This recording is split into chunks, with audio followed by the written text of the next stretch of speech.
Chrono Snake. Chrono Snake. Should be better. Let me see. I haven't started it with the right title yet, but it looks like it tried to actually update this time. The right title, maybe? I'll take your word for it. We'll see. Okay. I think this time I also turned on everyone else's volume because it is actually very loud. I didn't realize why everyone else is so loud. That was probably the main issue the first time around. But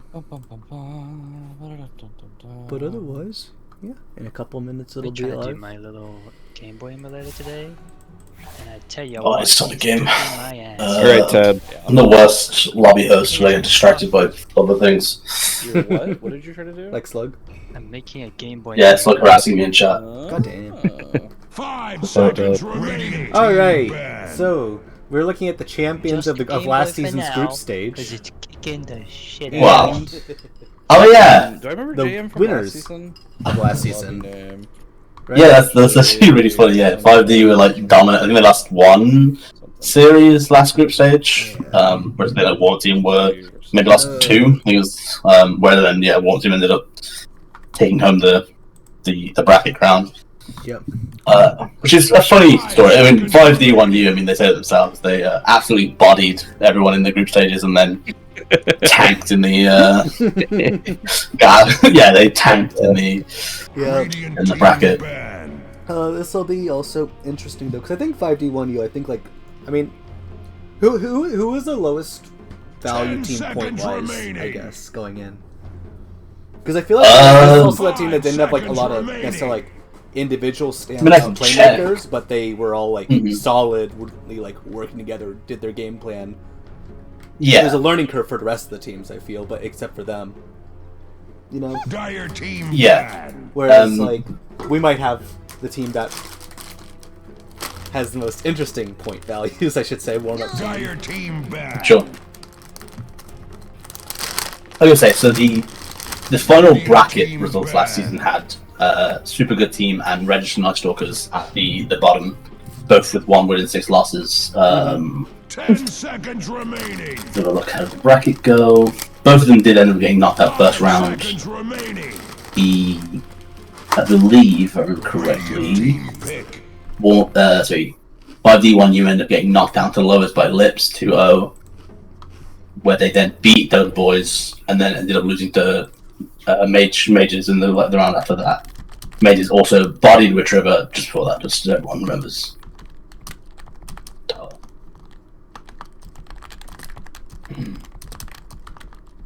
Anyway, that's the draft. Somebody that that's clearly an homage to the Birmingham ESL Birmingham that I've just come home from. And someone has a stream in Discord. Yeah, I'm not happy about it. I'll do it. 10 seconds remaining. But yeah, no, I've just come back from the ESL Birmingham, so I've got obviously a lot of pro there in my mind. This is very different, but what do you mean? we're not quite pros in this tournament. Not quite. We're like maybe second tier, you know, like the second division. That's true. Yeah, really close though, really close. But yeah, no, it's pretty classic for 5D1U to take the Brewmaster first phase when I think it's Shmobama. I think Shmobama plays it, right? I remember. Actually, wait, no, it's not. Is it not? They have a guy called Panda, right? Like Panda Man. That normally plays it. I think he's played on this team. Yeah, I think he's still. Yeah, he plays for them a lot. I think Shmobama also plays it, but I could be wrong. No, Shmobama's the P1 player, right? He's a P1, yeah. Beverly yeah. Maybe does Shmoobles play it? Yes, I believe so. Okay. Spooky Bones was their off lane, but I'm not sure. A lot of confidence coming out from War Team. That being said, one thing that's also noticeable at this team is that this 5D1U is the same 5D1U from last season. I think every other team got shaken up in some way, though. Yeah, War Team lost a couple players due to the... Mage's is largely the same, though, actually. You just swap... yeah, we've got forwards. Yes, Hal is now our standard. I say War Team lost. I'm not sure they lost players, but I think a lot of their main players have been been foregone due to the MMR restrictions. Yeah. Dire team Yeah. pick. They kind of had to scramble it. Yeah, they had to lose a couple of the higher MMR players just because No, of how things went. I want to say 4 of the 5 of Warm Team actually it was either relevant. Because We Are Sobek Boys, I want to say you stood in for them 10 last time. seconds remaining. In one of the games I do not remember the name, but I I believe think he was. 5 seconds remaining. I mean, they are playing with a stand-in today. They were supposed to play. They were supposed to play with. Right? Yes, they were supposed to play with Marathon. Now Zinfig is in. I don't know which one of them is Zinfig. But hey. Well, Warm Team does have a reputation. I mean, they're the winners of last season, right? They've got a name to live up to. I mean, last season they were very much so a 4 Protect 1. Coop tends to carry them to victory. Boku being Coop, for anyone not aware. And I imagine it's going to be a similar story this season. Yes. It's very interesting to see them slam in the Lifestealer first phase. This Windward and Counter pick is really good against the Axe Lifestealer build that people tend to do. Just heal whenever the Lifestealer goes on. Obviously, these Oracle kind of commits to that 4 Protect 1 mentality that Warp Team oftentimes have, right? They're very good hero for helping Coop tail if he ever gets gone on or gets caught out somewhere. Now, yesterday we saw the Lifestealer Oracle lane lose pretty badly though. On Bushido, not Bushido, Chili Crunch. I see. I mean, as far as lanes go, I wouldn't say it's the weakest. It's a decent lane, but it's also, I mean, it depends on the match. Well, I don't know what they're matched up into, but I guess it depends how well Lifestealer matches up into the enemy core. I think if Lifestealer matches up into the core, it's a good lane. If he doesn't, then it's a bad lane. His Oracle is mostly just kind of supporting truly supporting the Lifestealer lane. Probably isn't going to be doing crazy amounts on their own. Unless the enemy lane is double melee or something, but in which case Lifestealer's probably doing fine anyway. So interested to see what they go for here. An OD pick. This does imply that the Brewmaster is off lane. With the OD then being mid, which I think we have seen Shmuji do play OD before, right? Yes. Although I wouldn't be too surprised if they move Shmuji into the off lane with the Brewmaster and then put Shmobama on OD. I don't know if he plays it, but it's definitely a hero I can see him playing with the way he played last season. I mean, yeah, I think he likes to, just go in and dominate mid and then help out elsewhere, play high tempo, and OD does that, right?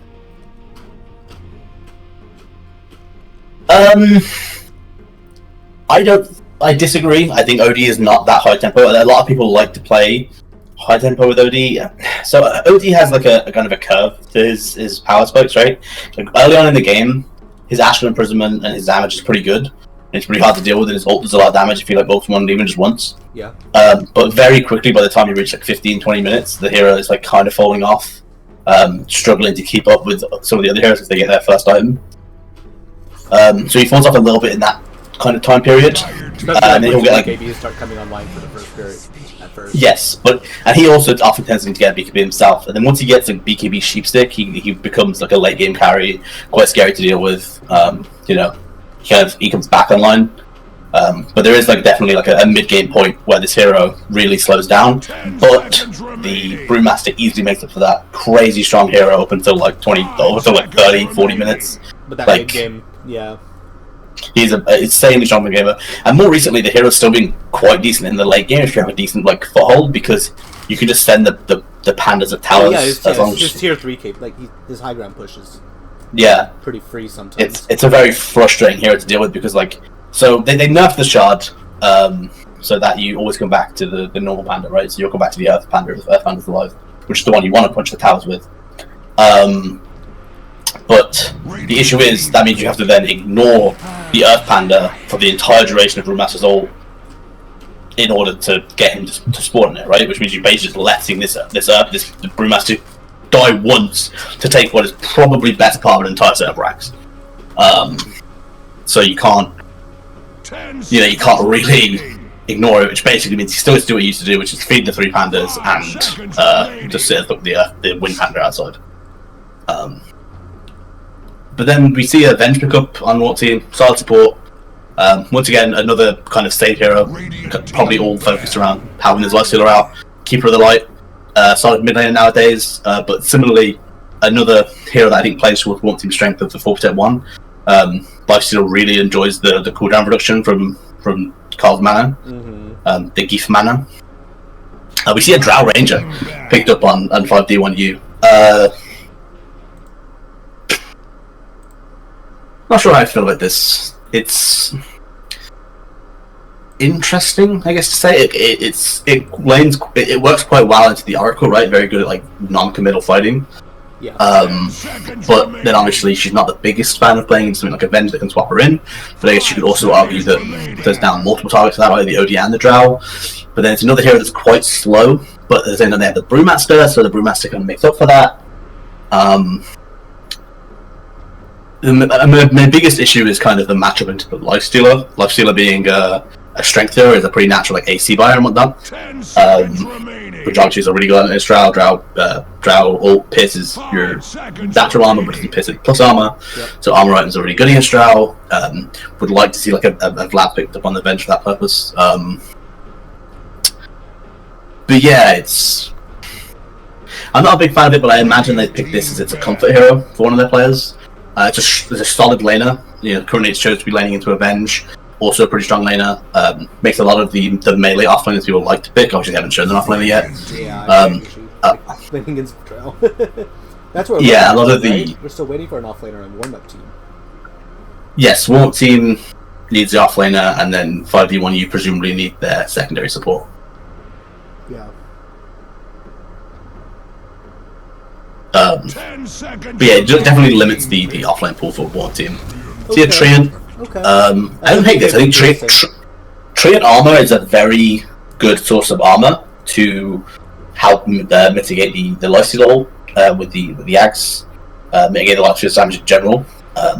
Especially if you are, in my brain, this game is very much so one focused around the lifesteal, but because of the way one team play, they focus their team around Coop, and therefore the enemy needs to focus their play around Coop as well, like around like mitigating him. And so this Winter Wyvern and Treant support duo is really good at like mitigating how much the lifesteal is able to do with that axe. Well, it's just in general, right? Because Treant by default I think it's plus 8 armor, and I think with talent it's plus 13. I want to say it's plus 5, plus 13 armor for the living armor. Yeah. So yeah, I think it's really good pick.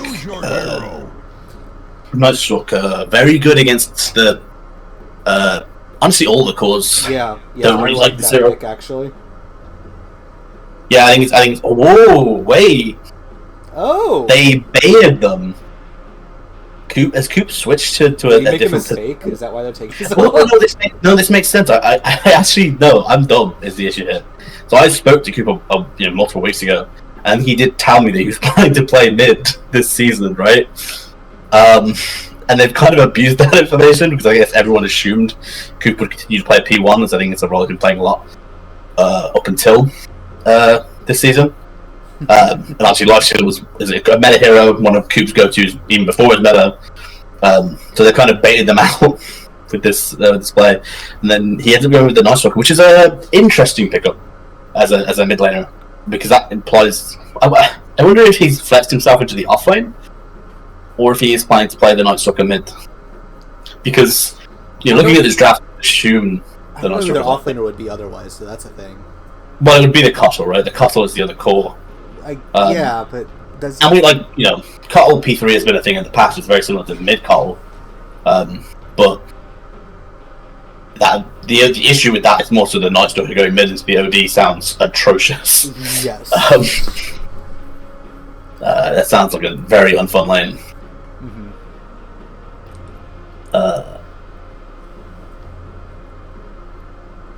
But then there's another issue, which is that the lifesteal into the Drow is this. I feel like this Night Stalker, laning wise, is going to struggle. At least in theory, I don't see it laning well to OD. Don't see it laning well to Drow. Uphill battle laning wise, but once he gets through the laning stage, the hero does a lot in terms of shutting down the enemy team. Yeah. It's just about whether or not he could survive that assault. Right. Well, let's see how this goes. Yeah. Avenger Kana is present. Good. This is a warning for anyone that's still on my stream. Go to the link, the one I linked, otherwise you will get my atrocious camera movement. Mine's not much better, but that's okay. Well, everyone bullies me for my camera movement, so I had to give them the fair warning. All right.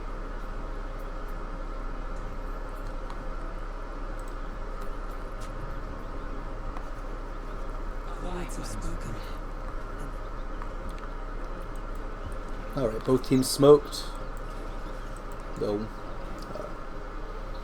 5D1 used the one that's clustering together, so we'll see if it's defensive or if they're trying to make a play. Yeah, I mean, both teams are. Well, no, that's not true. The 5D1U are very defensively smoked, just looking to catch them out if they come. Whereas Warts are very much so aggressively positioned. The smoke has ended though, so don't know if they can really go all the way through like they need to. Although the position on the OG right now, you never know. I mean, he has Astral. You know, it looks like they're not going to run through this mid lane, which is probably for the best. It's going to go back for a lot, which is interesting. If they fought, I wonder how that would go, but it won't. Nothing's going to happen. I mean, 5D1U would struggle mostly because of the way the positioning would have worked out. Like there would have been a high ground advantage to one team. Stun definitely is the most useful skill that's in the game here. I apologize. I meant the opposite. 5D1U would have had the advantage because they were on the high ground. Obviously, it depends on whether or not the OD gets caught out. Yes. But regardless, it didn't happen. Yeah. Nothing. Let's see who gets first hit. It's just to comment on the Nostoka is in the off lane. The Carl's mid, which is obviously normal for the heroes, but interesting to see that Coop as a player has moved to the off lane. I'm wondering if it's a flex pick or a flexibility thing, or if this is something they plan to do for the rest of Mage League. There's a cute little rivalry threes that way, right? To a degree, yeah. Him and Joe love to have some banter at times.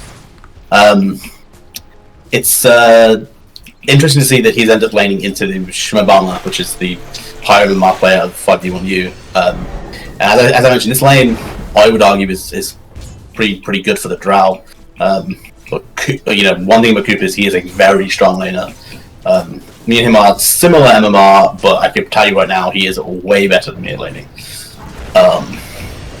It is a world of difference. Alright, Wyvern getting low. Top lane? Yep. Oh, the bottom lane. Oh, top lane. Yeah. Wyvern. Yeah. Still committing to the trades. Needs to be a little bit careful with the root from Arkham coming out. There's the blood grenade to lower their HP. They were probably going to die anyway, but throws it out. It's insurance, It's a little bit of threat. The Brewmaster's not quite. If the Brewmaster was level 3, maybe the Brewmaster could have tried to get a return kill. That's assuming the Luster was not also level 3 with Rage. Odie tried to defend himself. Classic ambush on Cuddle. Yep. Nothing really queued up for Odie, but he's going towards some stat items, some nullies and whatnot.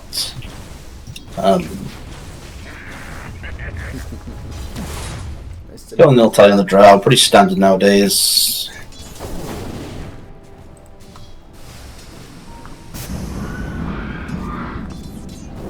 Somebody's pinging out non-existent wards. I think it was Coop there. Alright, Lifestealer getting full lead. I mean, the Lifestealer's doing really well on CS so far. Obviously, he's not currently in the HP position to continue. There's a lot of tanglers on this Oracle though. Hopefully they share up, help them out. Yeah, there we go. Yeah. CS wise, I mean, things are going mostly as expected. Carl struggling a little bit in the mid lane, but that's kind of to be expected with the OD, very strong laner. Yeah. But Carl into these heroes that are strong laners tends to lose out on the CS, but never have too bad at on.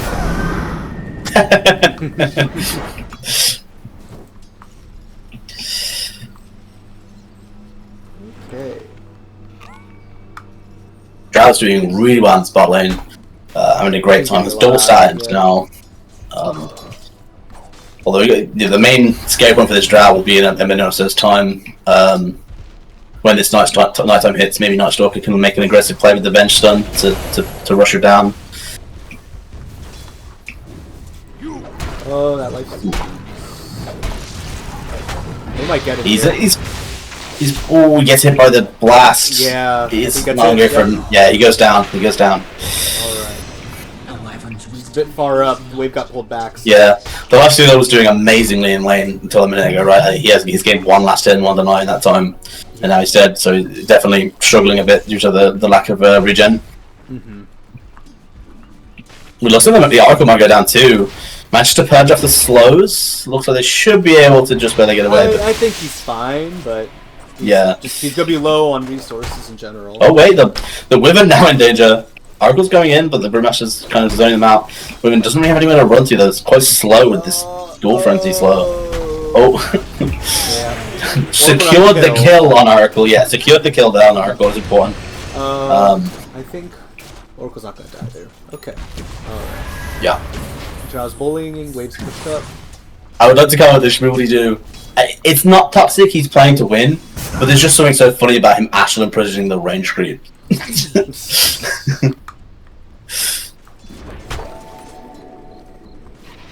Yeah. A lot of fun things you can do with that.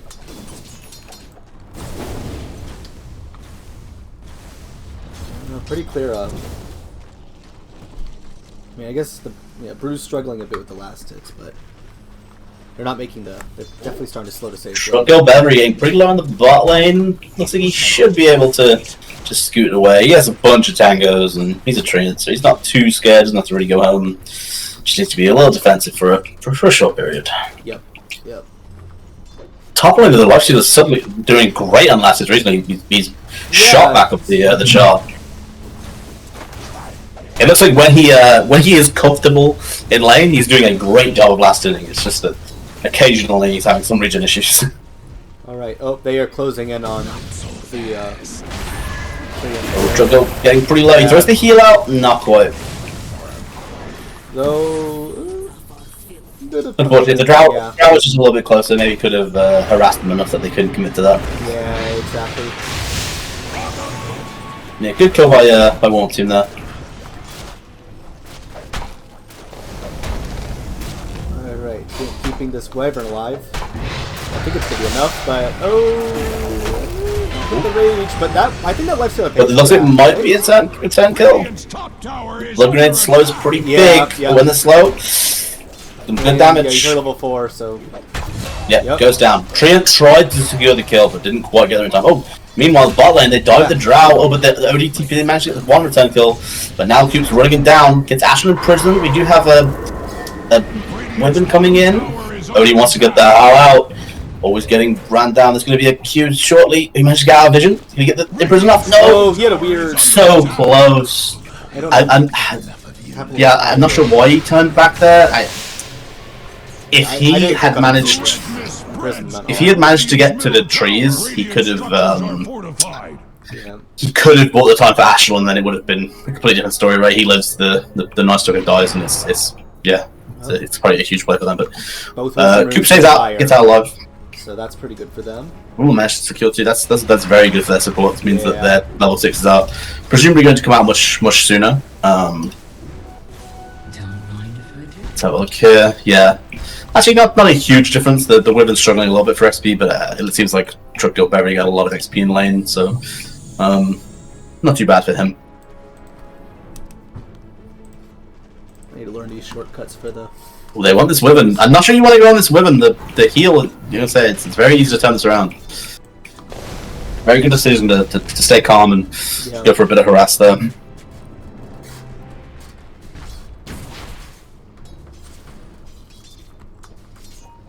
Alright, we got 3 versus 2 down here. Yeah, a lot of heroes in this bot lane. Oh, Cube gets found, but Wyvern's gonna struggle with the HP. Gets the refresh, but doesn't have the mana for another void.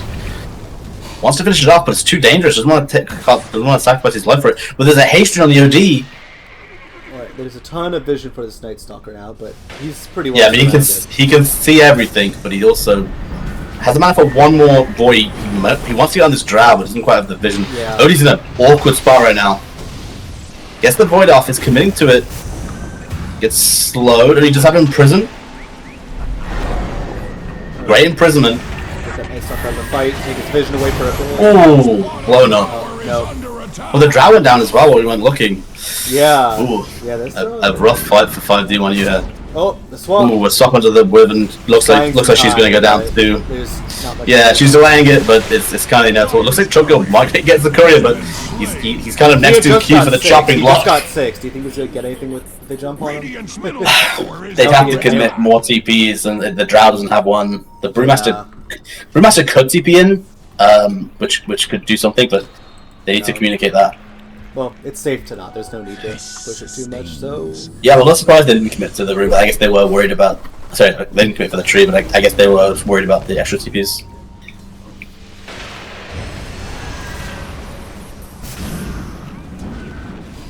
War has come to Radiant's I need to wait bottom for a bit to take care tower. of some laundry stuff. But, Go crazy. I'll just keep communicating about how much I love Coop. Bottom tower is under attack.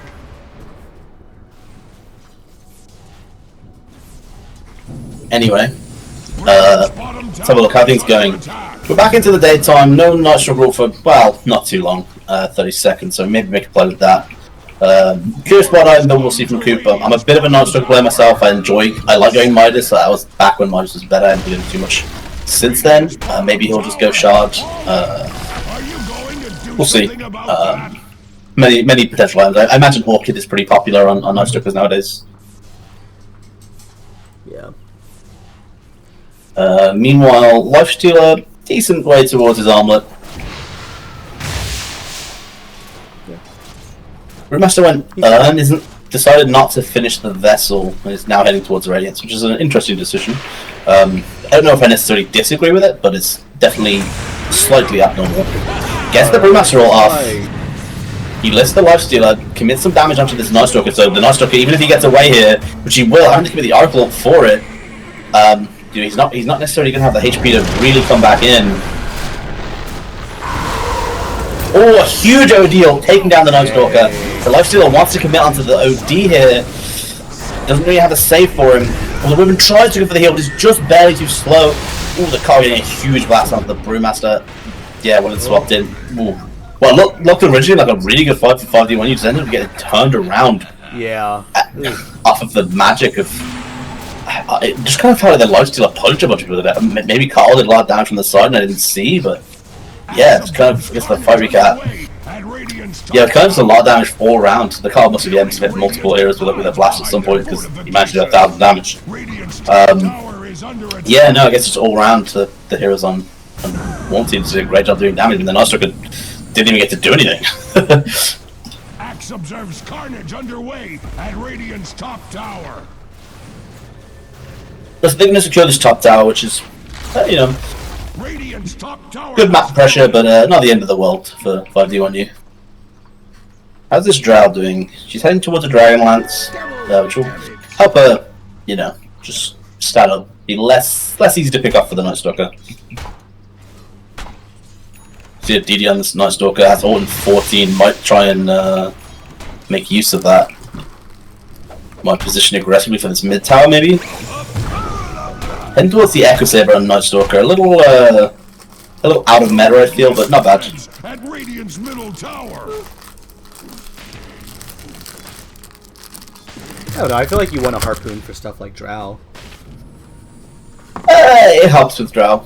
The item just gotten a lot of nerfs and yeah. There's a reason why pretty much everyone that builds Echo Saber now pretty much goes Orchid. I think the only heroes that even consider it are heroes that have very good reasoning, which would be Sven does it, right? Because he wants that. Right. The burst. Omni. Abaddon.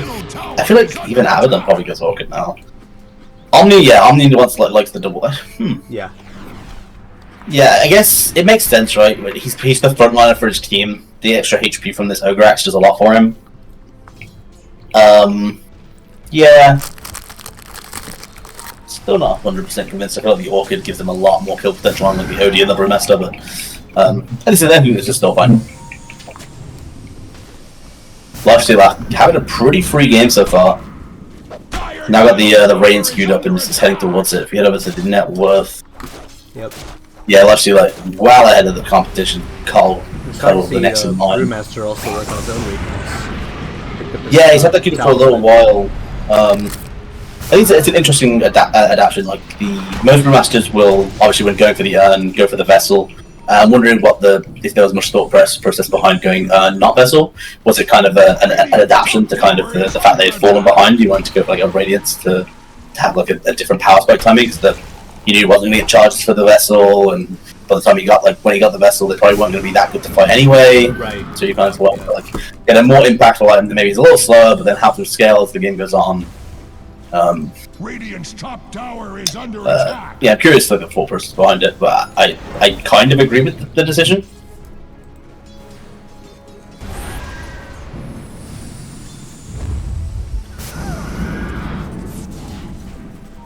Still not coming on courier, it might just be a TV. Yeah, courier is though. Oh, it's on the way back to base. They want this draw, they get it with the slow. Yep.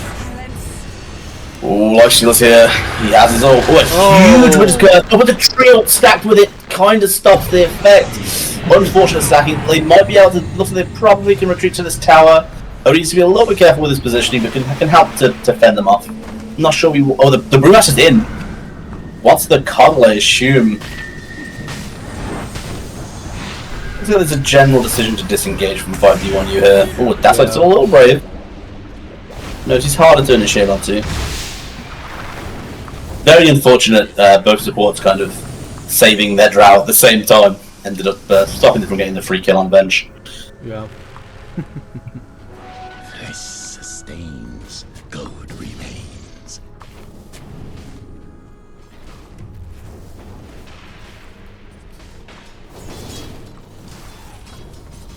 I think the money for Vessel and Cuddle haven't quite decided to purchase it yet. Does this game get easier for 5D as it goes longer? Like, is this stalling out helpful for them? I'd say it's complicated. I don't think it necessarily gets free, but easier, yes. I think between the team files and their supports, and then obviously the scaling of the OD and the Drow. I'm sure you can imagine trio into just OD Drow punching a guy. The guy's dead. Yeah. So at a certain point, it becomes very scary for one team, but I think for the next 10 minutes or so, it's probably only going to get harder as one team get their first couple of items where they really power spike. I guess for 5v1 it's really going to be just trying to brave the storm that is this next 10 minutes of Dota. But I think a large part of the current meta is having the late game and holding your high ground. That is a large part of the Dota meta right now. That mostly because high ground is so difficult to push. Yeah, so the high ground being so hard to push just makes it really, it just makes it a lot easier for a late game team to eventually get to the late game that they know that they can win. Wow. Oh man. We were 1/8 of ends off of a disaster. Yeah. It's a good try from the Coddle though. It was good effort. I mean, even without the kill, pressuring this Drow slows down our items, and it just makes it that much easier for them to go harder when they need to, right? And they will find that ward 10 seconds before it goes away. Nice gold, but free money. It didn't do its job, I guess, enough. The Drow got away. Dire's middle tower is not what it used to be. That is for certain. This hill's warded up. Double cheeked up with the sentries. Tower is under attack. Radiant's towers are fortified, just like Axe. That's getting a little caught, taking a lot of damage from the Pony Storm there. Has the Brawl if he needs it. Obviously, he doesn't want to commit it for no good reason. No, the rest of his team's here, so. They can't have his ult, so he can't slow him down. Yep. gets to walk away. We're just about to take another card blast in the face, but you got a smoke down bot with these two.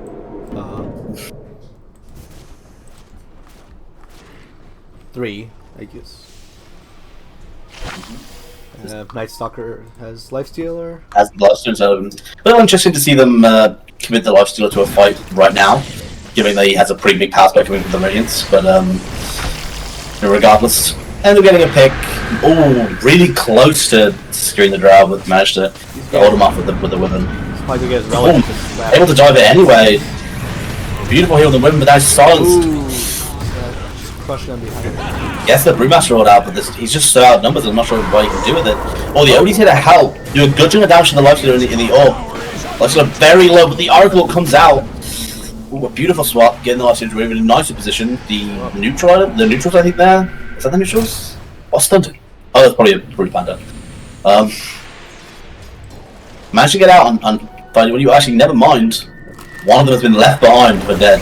Yeah. Oh, the Cardinal. That's the Cardinal. Oh no. How did he even end up here? I did not see what happened to get him in that position.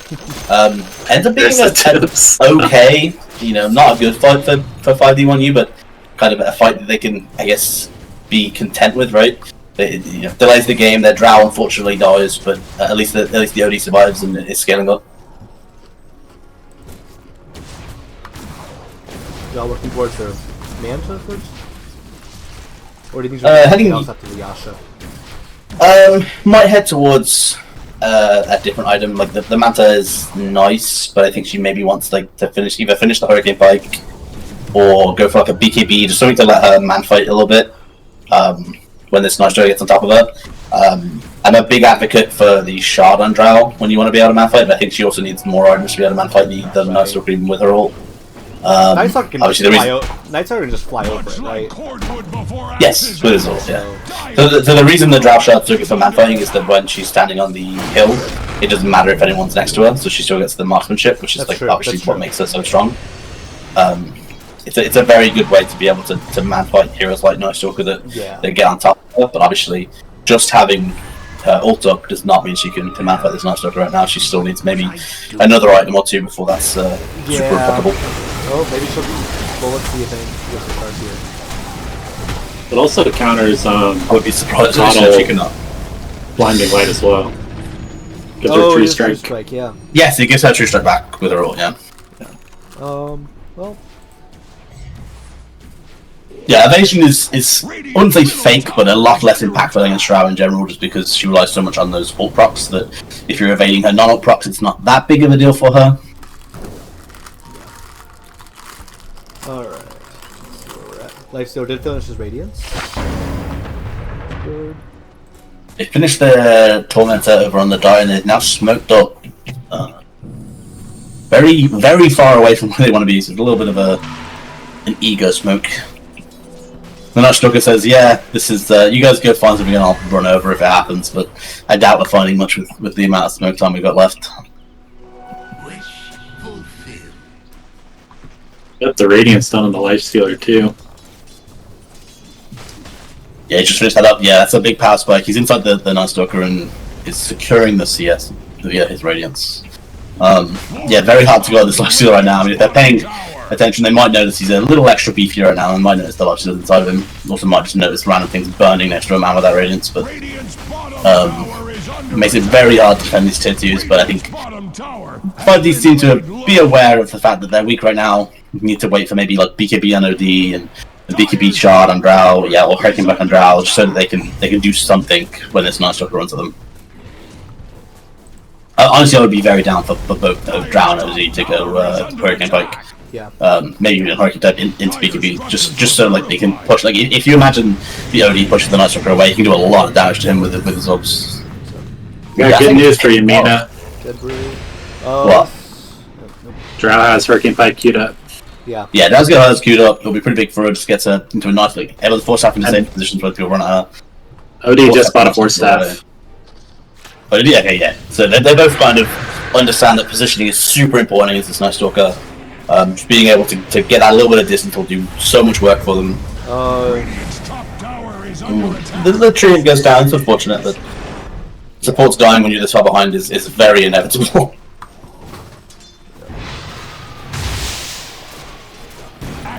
There's carnage underway. Nice silence, but there are heroes in range. Oh. Damage! Yeah, I guess Lifesteal as a hero is not a hero with a lot of mana, so takes so much damage from the Astral Prison. This is a bad fight for Fudgy. They need to just get out. Very good stun from Venge. Thank God she has a shard, because I think if either of the heroes were unstunned, this chase paint would have been very strong. But we can probably secure this kill on Oracle. Oh, sec keyboard.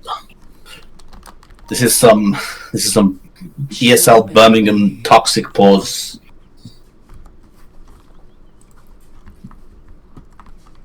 Chill, baby.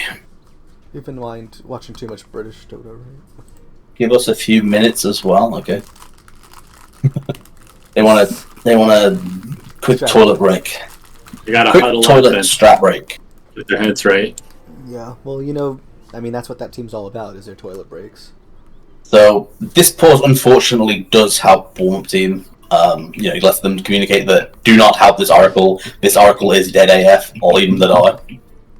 Well, He does have ult available, so Oracle could use the false promise. I mean, if he false promises himself, the Brewmaster should just whirlwind him. I mean, no matter what, the Brewmaster should just whirlwind him, and then their team surround him, and he does. Yeah. That should happen, right? If the Cardinal tries to do anything to help, I mean, the Cardinal currently got some cooldown anyway, but if the Cardinal tries to do anything to help, he risks getting ran out by the OD and Astral as well. Venge and Night Stalker don't have any spells and are a bit far too, so... Although I guess vision-wise, right now, just for this pause, Warm Team don't have complete understanding of the positioning of a 5d1 use, so maybe they think that Cardinal can try to help with like a blinding light or something. I mean, obviously the Cardinal doesn't really have the cooldowns, but...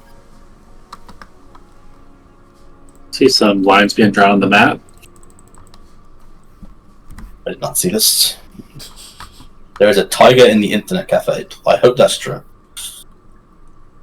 I think it's interesting that the supports have Blink Daggers queued up, and all the cores have Force Staffs queued up.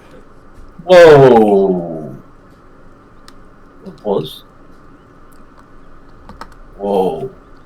Wow. Cooper. Us. Pauses, then unpauses. they won the extra half second to see the vision changes at all, you know? Is that a 30-second draft penalty? The keyboard issue accidentally unpauses. That... what? Misclick, okay. God.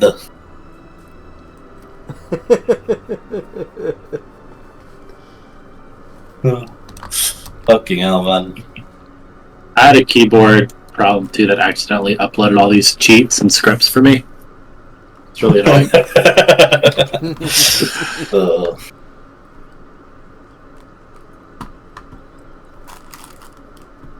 It's like, I understand that pause. That unpause is very like unintentional, but every unimpause gives this Oracle 0.25 seconds of not being cycloned when he should be, which just makes it that much easier to get away.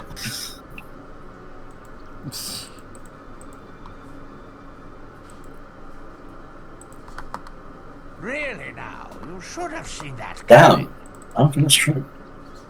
He's 5-0-8. The Oracle is 5-0-8 right now, which is very funny. This Oracle is having the best game of his life. Yeah. About to die. That's actually a really big death fit. That's a lot of money. Yeah. Both teams have said G. They're allowed to unpause now. You're wonderful. Just wind him. Just, my God, just wind him. Oh God, he doesn't know. He doesn't know. Oh, but they have kind of baited more heroes. Oh, benched them on the OD pretty big. Alright. Oracle doesn't Oh, die. the OD is dead. Yeah, OD is still for it. Second late on the ult there. Get Night Stalker? No, I think you want to leave now. I think the OD ended up getting caught out. You don't want to fight that OD. Ooh, that's a lot of damage. That was Rude. Oh, and then... no. Wonder what would have happened if that pause hadn't occurred. Yeah. Yeah, it's very frustrating cause, but it is what it is. Oh, nope. They're all dead. Warp teams will never escape the accusations of cheating in Mage League, I guess. No. Fuck's sake.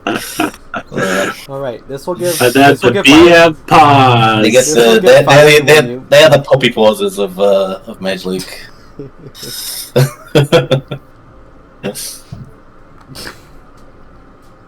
Alright, so 5D Should we do a is gonna have remake? time to decide to go back in with this pause.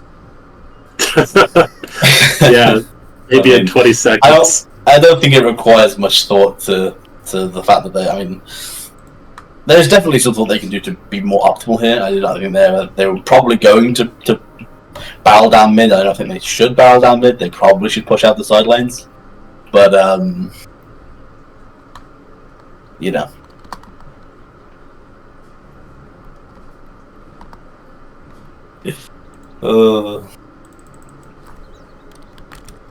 Man, what the fuck? What? Bro, people love talking about you, Tyler. You're a popular guy. Yeah.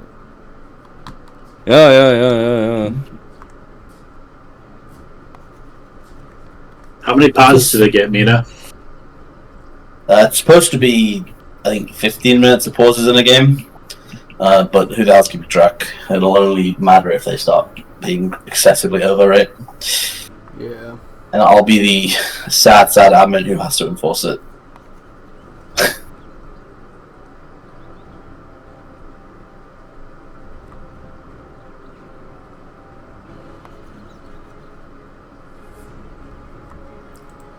Alright. Item wise. Oops, I've been stuck on hero level.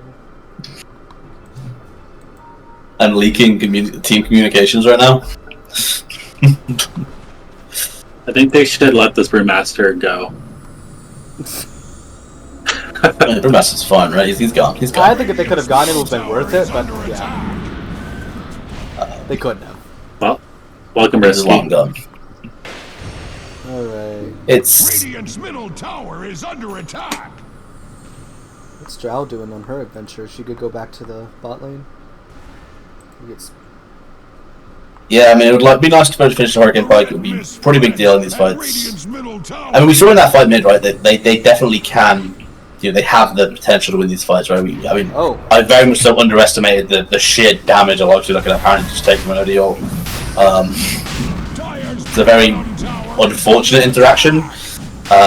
I don't know how they fix that because the OD doesn't even have to risk the ult. He can just astral the lifestealer and then ult him, and he'll have just taken 90% of his damage HP. Yeah, he has a mana pool of 530. Yeah, I mean, we could do the maths, right? And so he's got a mana pool of 500 odd, OD's got a mana pool of 1900 odd. The ult does 300 base damage plus 0.4 times the difference in their mana. So that ends up being 0.4 times about 1500. About 600, right? 1400. So 1400 times 0.4, that's 400 plus. About 600. Yeah, 640. Oh, yeah. Radiant's courier has been slain. So what warm-up team just did was a little move So 940. Yeah, close to 1,000, but Yeah. free resistance, right? That's Yeah. goal. Yeah. But you know, that's Anyway. also we're also looking at the OD with 0 astral stacks. Yeah, so we're looking like probably over 1,000 damage. So this lifestealer kind of just takes whenever the OD feels like it. Which is Lifestealer very has scary. 1400 HP. Radiant's middle tower is under Yeah, he definitely needs to beef up a little bit. Honestly, I guess like I'm not an OD player, but if I was aware of this interaction, then I would not have suggested the OD to go this Tor staff into Hurricane Pike sort of thing. I would have actually think he should just go Kaya and just he should just be trying to ult Trying the to life like one-shot, astral yeah. in. Well, you literally astral into ult the lifestealer and basically one shot him. Yeah. I think one astral does what? It does 22% of their mana steal, so that would be about 100 mana. So yeah, it would Yeah, another 360 damage on top of that. Alright, keep circling like crazy. Something like that, yeah. Yeah, One thing I wanted basically, I just wanted to point out one thing they did after they took the Roche is instead of just pushing down the top lane, they all took the portal and found the Drow trying to farm in the jungle there. Yeah, I think it's it's a good move. I think current meta, you can't really force high ground. Like it's the easiest way to throw a game. It's all about securing the map, just kind of locking the enemy in the base and just securing a net worth lead. Yep. Like this 17k net worth lead looks like a lot, but in the current meta, it's still scary to go high ground with that sort of lead. Like For sure, the tower is still powerful enough at this point of the game. Like if we're, obviously it's. I'd argue it's not the most fun Dota. I think everyone would love for the high ground to be nerfed in some way. But right now, the correct play to make is literally probably use this tower to take some tier 2s, secure some more farm on the map, and then go for picks and only go high ground if you get some important picks that you want to force the buyback. So with this Brewmaster dead, maybe they'll barrel down bottom and try to bait out a buyback. But I think that's all they should really do. What kind of items does the Brew need to not have that happen to him? It's complicated. So the issue obviously is the Night Stalker, right? If the Night Stalker's not there, he could just ult, and like obviously he's not happy to ult, but he could just ult and he wouldn't. He'd be able to get away, right? In order to not die to that, I think the only item that's normal that is a funny ult, doesn't quite end up working out. The Remaster, like normal, like the BKB would be the most common option for a Remaster to not suffer as much from this Night Stalker. Otherwise, I'm not sure. Yeah, it's hard for him to not die in this situation. That's a Brewmaster. He has to go BKB, and obviously he doesn't really want to go BKB. That's like as an early Iron Brew, just because it mitigates what he can do a lot. But maybe he has to. I hope that the tree has been spotted. Ooh, unfortunate. I'll see if we're in the high ground here. Ooh, a huge chunk of damage. If they manage to astral in here, ooh, still takes a lot of damage. Manages to get away, save the Aegis. I thought OD was going to drop the hammer there for a second. Yeah. Well, it would only be the Aegis, and the Aegis only has 30 seconds left, so I think it's correct to let him get away if they manage to just back up, because it's basically the same outcome, but now they still have the ODL.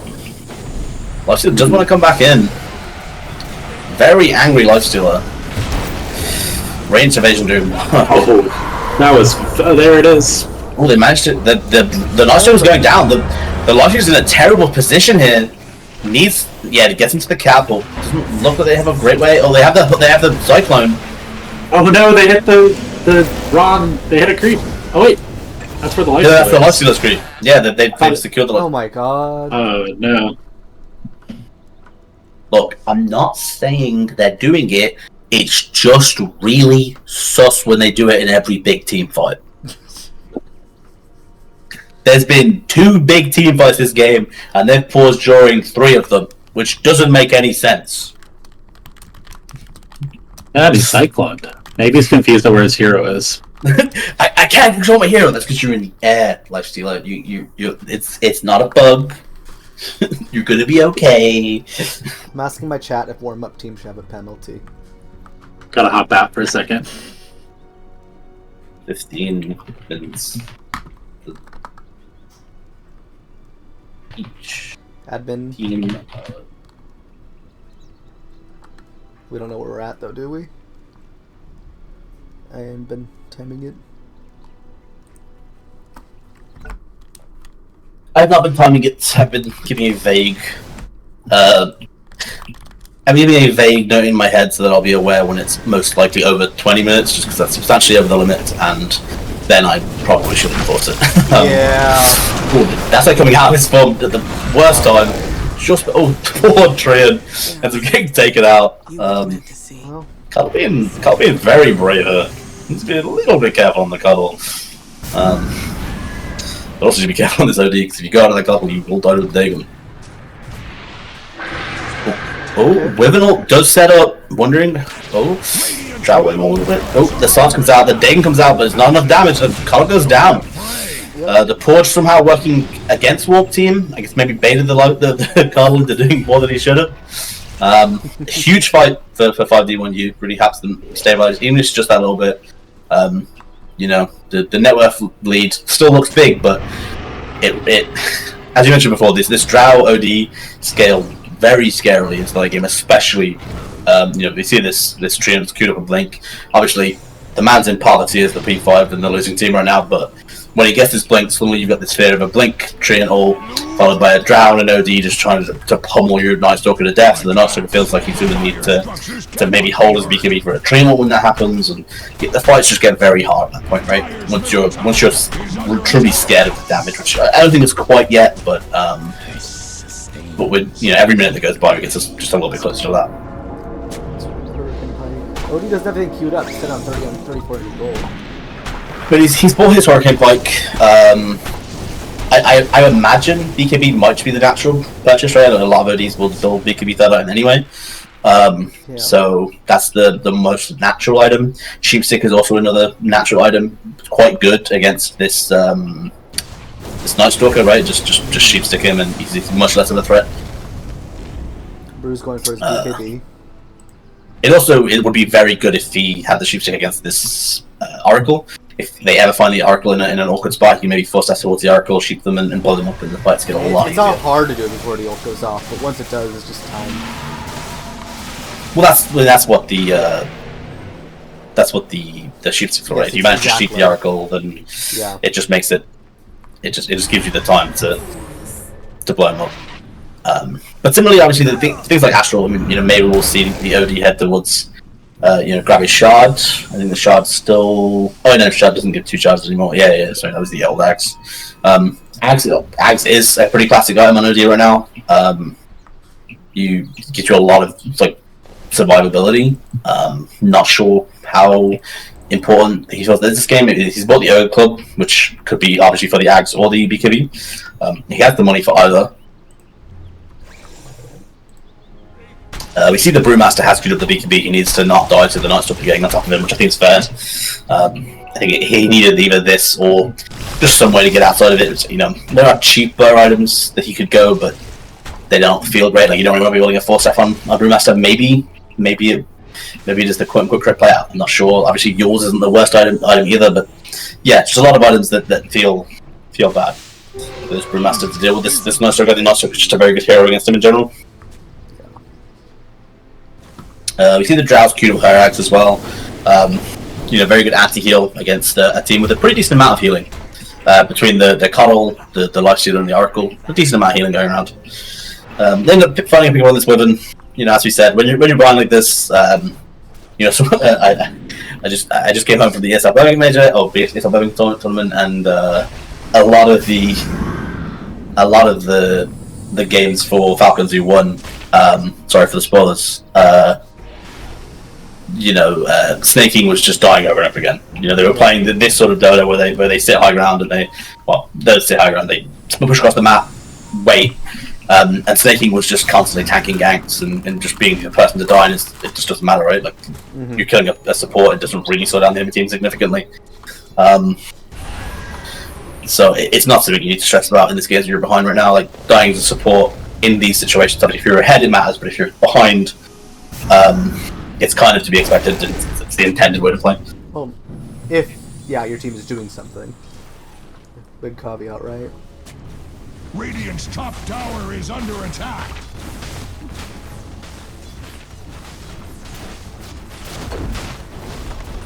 Axe observes carnage underway, and Radiant's top tower has fallen. If Axe was a tower, he would never fall.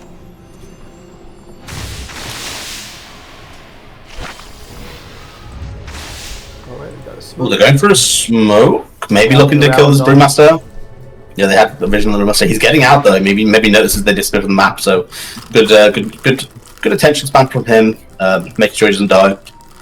Although I think Warp Team are doing a very good job of locking the enemies in the base, really making sure the map feels small.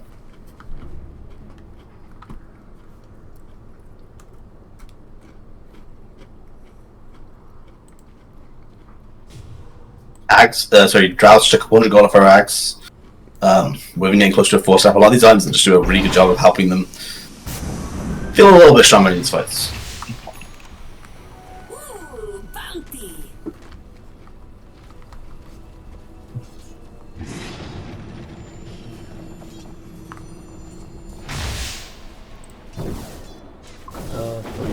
BKB. Okay. So we also have a BKB on Night Stalker for these upcoming fights, which is going to help him be a lot harder to kill. Yeah. Alright. The Lifestealer has grabbed a sand and he's decided he really doesn't want to combine with any of his other items. Not sure why. Okay. What do you do? Oh, up here we have Cloud OD is an unfortunate. He's also used his BKB. It's a very unfortunate spot to be in for OD. Yeah. Yeah, I'm not sure what happened here. I'm a little curious why he ashled himself when he had also BKB'd. Maybe a misclick, maybe he intended to ashle somebody standing next to him. I've been there. Recently, my biggest issue in Dota has been wasting Yules on enemies when I mean to use myself.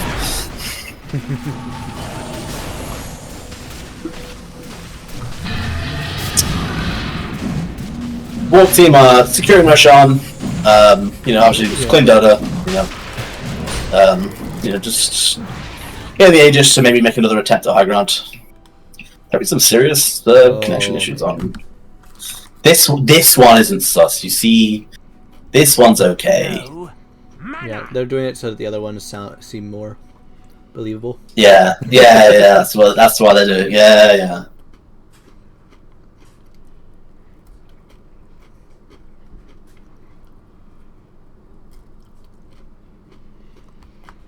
They waited until Roche roared a couple times before they paused. Yeah. You got him. Poor Spooky Bones. Yeah, we're your champ.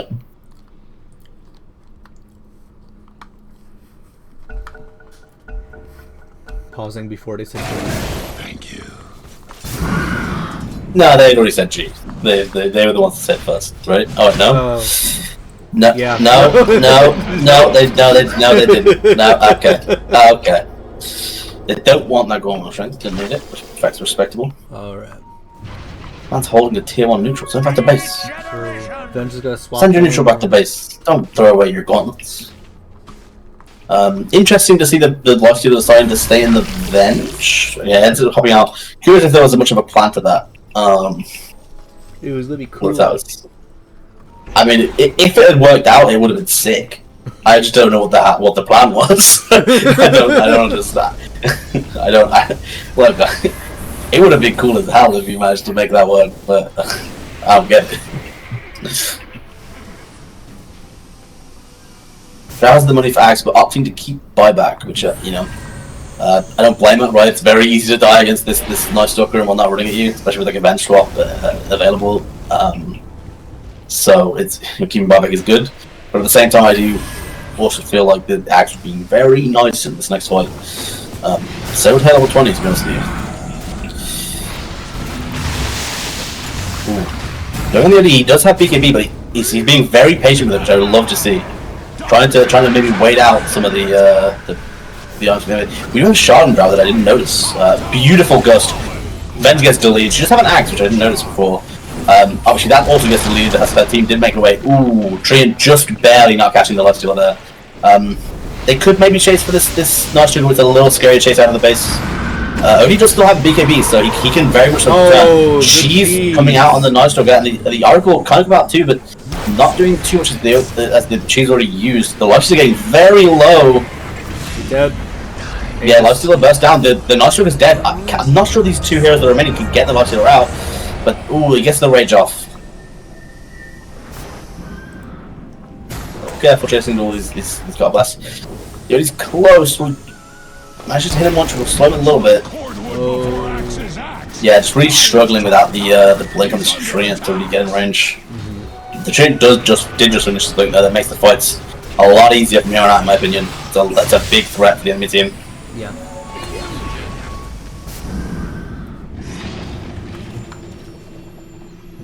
And similarly, the Drow now has money for the Axe and buyback, so we're seeing that in this fight. These fights are just getting easier and easier. I mean, we're not seeing the net worth, swing heavily in their favor. It's just becoming less and less relevant, right? At every fight, this 20k lead is less important because there's more gold in the pool overall. Exactly. Percentage. 5D1, you're getting a little brave. Managed to catch the Coddle with the silence. Getting very low, but he's Drow's now in a really awkward spot. Ooh, the Astral buying time, but I'm not sure they can get turn around and kill her, right? Ooh, don't have the force to get the OD out. It's looking like a lot of 5D1 getting punished for this overcommitment. Yeah, a little too over eager on 5D1U, chasing too far, and obviously ends up being a really long chase. These illusions just really screwed that Drow over with that. To a degree. She was in an awkward position anyway.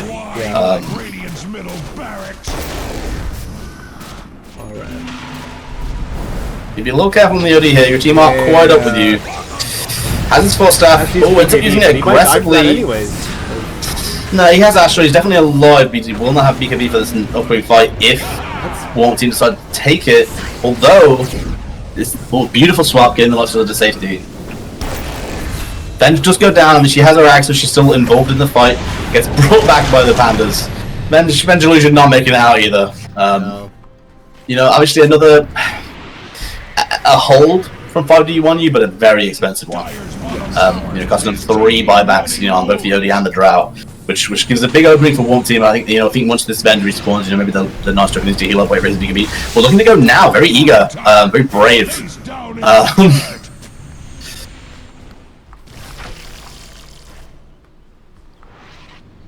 Actually using his ult to heal up the nice token there, very kind.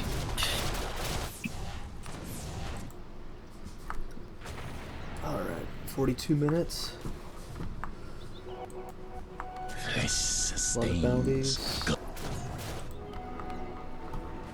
Rallying towards the BKB next, gonna help a mad fight on that shard. Quite important now, she's got axe. Courier right here. That's so good. It's free! Oh! He's breaking ankles! Dang. They want to take this Tormentor on Radiant. They need to take it quickly as Darius in the area. Oh. Get out! Or Women heals herself, that might be her biggest problem. Oh! She has a blink. She managed to blink out. Okay, they managed to get out for it. They get the Tormentor, they get out. Get the shot on Odie, which is going to be really big for the way they've been playing this, right? Yeah, so he's been using it very constantly a lot, so... sorry. He's been doing, he's been having to be very greedy on his BKB usage, and this is going to help him once again with that. It means that he can force stuff away, and even if the Night Stalker tries to continue chasing with the BKB, he can Astral himself and just keep making distance. Yeah. I think it also does some other stuff, but it's crazy. Oh, it's. It makes it steal a little bit more mana too. Not a whole lot though. I mean, that'll. Still I mean, it went from. I think it went from 23 to 27. It's a lot. Is it additional or? No, it's like a new value. It just buffs it a tiny bit. Yeah, that's not. I was about to say that's not a huge. I'm trying to think. Was it 22 at max before? I mean, I guess it's semi-relevant against heroes with large mana pools. Does he get his draw? He gets his draw off.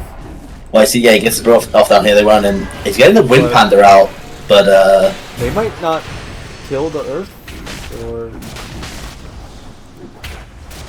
Although Arceola's not agreeing with this idea. Now they caught on. Yeah. It would be very funny if one of them killed it. The Radiance is taking him down, although that could be enough.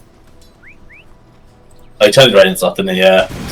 He almost managed to die to random dots, but not quite. I don't know. Kind of a waste of their time. They could have had they had all 4 sticking on them. They could have just had the other 2 just go up to the creep wave. Maybe. Talking seconds of a difference, though. Yeah. Yeah, I mean, min-max. Maybe you're right. Bottom tower is under attack. Drow being very defensive, wants to Very patient. I think they were Odie's doing playing around a bit. Odie making great use of this enchanted quiver, I might add. Using the extra attack range you get on the one right click to really poke them down. Mm-hmm. Very frustrating. Opting for it even over a tier 4. And we have to remember, this is the first fight we're really going into where the Treant has the Blink ult. So, very interested to see how that ends up playing out. Is he gonna use it? Oh! That was... Doesn't stack great with the Wyvern ult, but still doing a lot of work. But the Dragon is blown up. Yeah, there's a Will of the Wisp play. That's not good. Is that... I'm not sure how this is. Yeah, it's That's looking rough. dieback. Both main cores are down for 100 seconds. This could- might be the end of the They game. could just end it if they wanted to. I mean, I'm not sure they're 100% aware of the lack of buybacks. Yeah, exactly. It should be. Well... Yeah, they call it. They call it. Fair play. Yeah, I'll call it the series. Solid game. Honestly, a great showing from 5D1U. Like, Yeah. they lost that game, but like I think they were playing very correct Dota. Just needed just a couple mistakes basically cost them the game. Just right, like I think they were in a really good spot right up until the last 2 minutes, right? The Brewmaster dying and then the Odie and the Drowse being a little bit too far forward.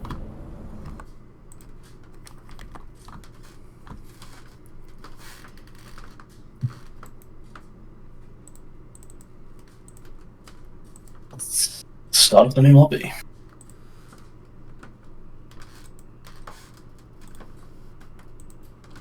To give it to somebody. Manual. I might have to talk to them.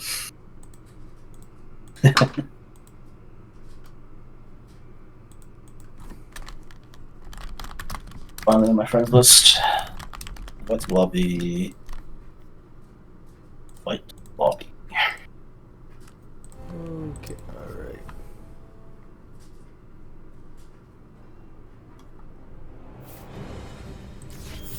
Alright, let's see.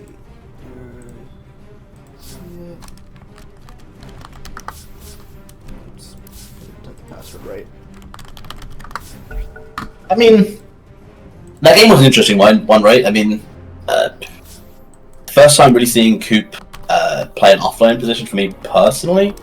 I'm not sure if that's like the main intention for Warp Team, sorry.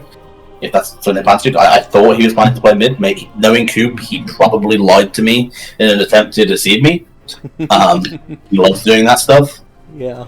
But it's also very possible that, you know, they're just being flexible with their positions. So yeah, interested to see him play that. I feel like maybe, at least in my opinion, a little bit weaker than when he was playing Primo for his team last season. But overall, they've been a solid performance by obviously him and his boys managed to take the game. But I think a solid performance from 5D to hold the game for as long as they did. And I think they were, you know, like one clean fight away from really having control of the game. Which is not to say they would have won, you know, it's easy to lose the game once you've got control, but like, I mean, we saw with that fight where they won mid and then they chased too far. I think if they hadn't chased too far there, they obviously first of all don't using their buybacks, right? Yeah. So things are really good in that scenario. But yeah, I think they really closed the net worth gap, and that would have put them in a much better position. Take a vibe. No stress. Well, I'm not waiting till people back. so I guess Poland, looking at stats from last season, 5D1U, they lost only one game in their group stage. There is one team from last season that one series. Series, sorry. Yeah, you're right. One series. Mm-hmm. You took one off them, right? A game in the. A game. I think that best we might. I don't remember. I'm not sure we did. I thought that was double check, but either way, one series. There was one team they didn't beat in the group stage, and that was one of team. So it is. Part of me wants to, see them like be able to at least clean that record up a bit, but yeah, it's a tough team. I mean, I think going in, let me check the stats for you. The team that 5D1U lost to was Warp Team. It was, yes. Yeah. This was the only team they lost to. Yes. That's what I do remember that. Yeah, they lost individual games, of course, but they 2-1 at least, if not 2-0'd everyone. I mean, to be fair, let me have a double check. 2-0, 2-0, 2-1, 0-2. Huh. 1, 2-1. Which River took a game off of Yeah, from the looks of it, it was pretty mixed between 2-0s and 2-1. So yeah, a lot of teams managed to squeeze games out. Super good actually did. And, It's an interesting thing to think about. You know, like will Warp Team go with the same bans? I mean, we didn't talk about much in the draft, but obviously Warp Team went in, immediately banned out Dasite's Undying. I believe it was Dasite. Actually, it might have been Truckle, but heavily. They played Undying much last season, right? And I think a lot of people did realize that was kind of a large, or a key component to their success last season. Was playing with the Undying, playing around the Undying, taking the map early. And I think that was a large part of why they did so well in groups, and then struggled so much in the group stage. Yeah, and sorry, not the group stage, sorry, the bracket. When the people who got to the group stage, pretty much everyone. I think the only team that had learned from other people's mistakes rather than learn from their own mistakes was D1U. I believe I remember Coop bullying us for not having banned the Undying when we lost to it, because obviously they did ban the Undying and they did beat them. So we're having to see D1U come up with new strategies and new ways to win. Rest. Did I say they were stressed? I don't remember. Maybe, knowing me, I did say that. You said no stress. Oh. Oh, I'm dumb. Yeah, like, why the fuck do you do that, dude? Don't think. Boy. Brandon. Radiant.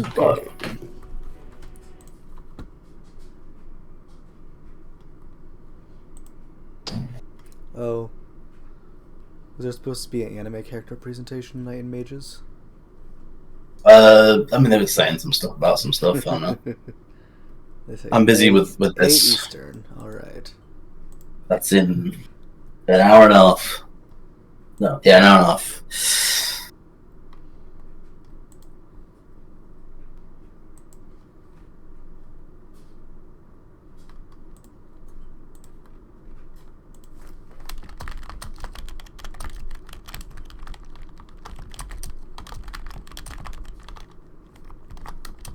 Radiant.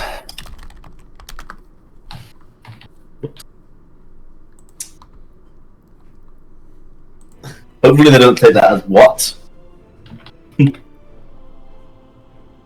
Oh.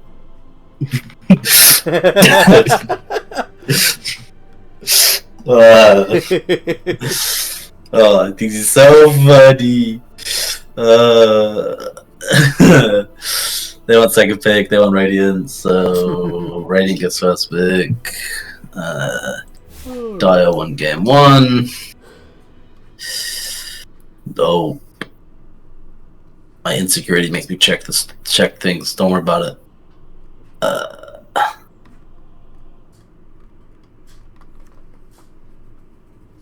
Cool. Ready?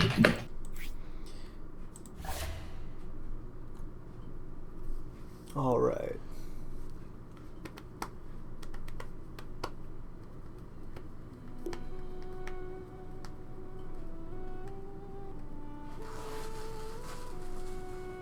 It seems dope. Let's get started.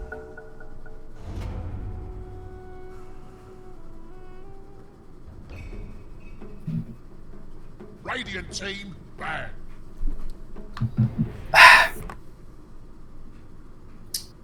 Okay. going into game 2. Yep, Warm Team keeping the same philosophy, banning this Undying. I think it's a very key way to kind of force 5d1U off of their comfort. Mm-hmm.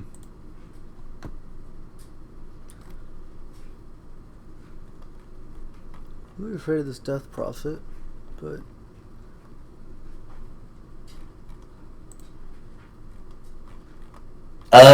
yeah, it's interesting. I mean, I know if you are assuming that Coop is comfortable, I guess even as an offlane, Coop is a big Death Prophet fan, right? Both in mid and in offlane.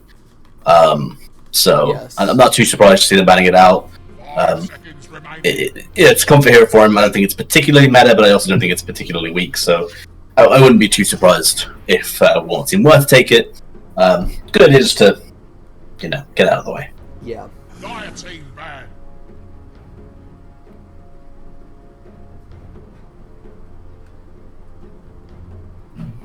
Ten seconds remaining. 5 seconds remaining. They don't want Oracle. I mean, it's an annoying hero, right? Yeah.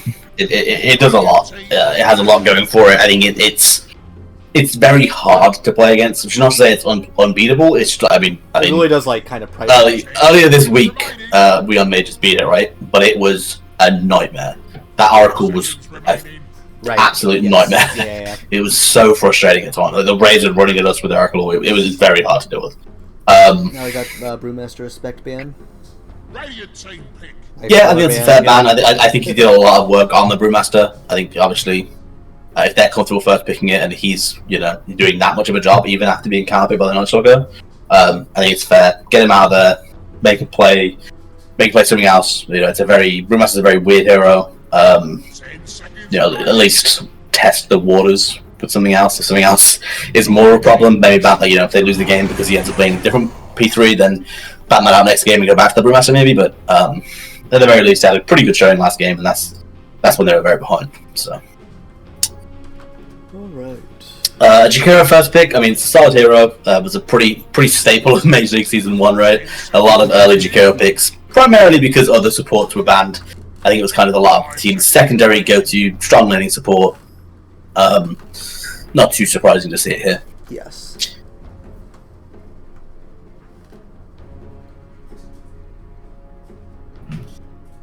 All teams spent some time thinking about their first pick here. I'm curious why. Team ban. For a sniper pick, first pick, this might actually be a mid sniper for Coop. It's griefing. It's pretty big. No, Coop, I know Coop's a pretty big fan, or at least if my memory serves me correctly. Coop's a pretty big fan of the kind of new meta mid sniper with the axe and stuff. So I wouldn't be too surprised if either he wanted to play that or he's putting one of his teammates on that because he thinks it's good. As I said, I'm not sure if last game was them flexing their roles or if they intend to keep Coop in the off lane, but maybe we'll see them move Coop into the mid lane with a sniper. It's a very bold early pick though, as it yeah, there's a lot of choices a lot of things Sniper does not like to play into, and now there's 4 picks. Well, yeah, there are a lot. I gotta say, there's like bench for Spirit. Radiant team ban. I would imagine that if it's not banned here, then Warm Team will probably pick bench. It's a very good hero both for Sniper to get him out of trouble and against Sniper to get him into trouble. So I would assume that they're going to pick him. I mean, they picked it last game. It did pretty good work. It was very frustrating for me when there wasn't an Oracle to save someone that was Evangel. So we'll see if they decide to go for it again. Dire team pick. Banning out Timsaw, another pretty good hero against Sniper, so not too surprising.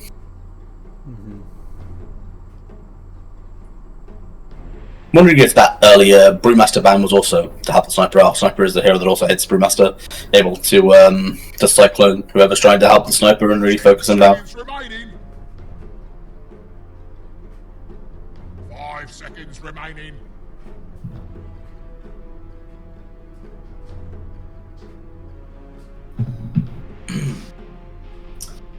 Very curious. I'm imagining we're just going to see a support pick appear. A little weird that they're spending so long on the picks. I genuinely was expecting a very snappy bench pick decision. I think it's the most obvious pick here after picking the sniper. Maybe they're wanting to lighten things up, be a bit adventurous, considering that they won game one. Maybe try out some other strategies in the game. Go for an Ogre Magi. I mean, pretty solid P4, P5. Adds a lot of beef, a lot of frontline as a support. I like Kunkka. Taking support on Kunkka, obviously was a staple in Mage League Season 1, due to it being very meta 6 months ago. Yeah. Still pretty good. People doing mostly the same stuff. Maybe less hearts, that's about it. But yeah, I mean, a solid pick, very good at committing to team fights, so if they manage to get over towards the sniper, this Kunkka can make it very hard to save him. Makes it really easy for Jakiro to line up stuff. Kunkka is also the natural build on Kunkka is Blade Mail, which Sniper absolutely hates Blade. Yeah. Very frustrating. Yeah.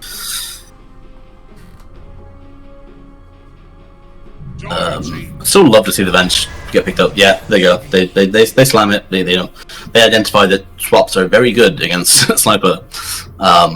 So they take that for themselves, deny it from Warp Team if they were maybe considering picking it up next. Overall, I love this pick a lot. 10 seconds remaining. Last game we had an Arcana bench, so I'm hoping to see another Arcana bench on same person. 5D1U. Or no, sorry, different team. Yeah. Dire team pick. Pudge.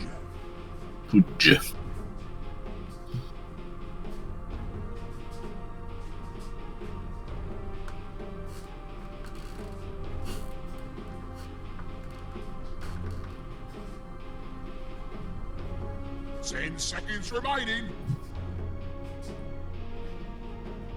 5 seconds remaining. I know, Slug. I noticed it as well. Slug noticed that the 5D1U didn't set their team. It's on B, I should have checked.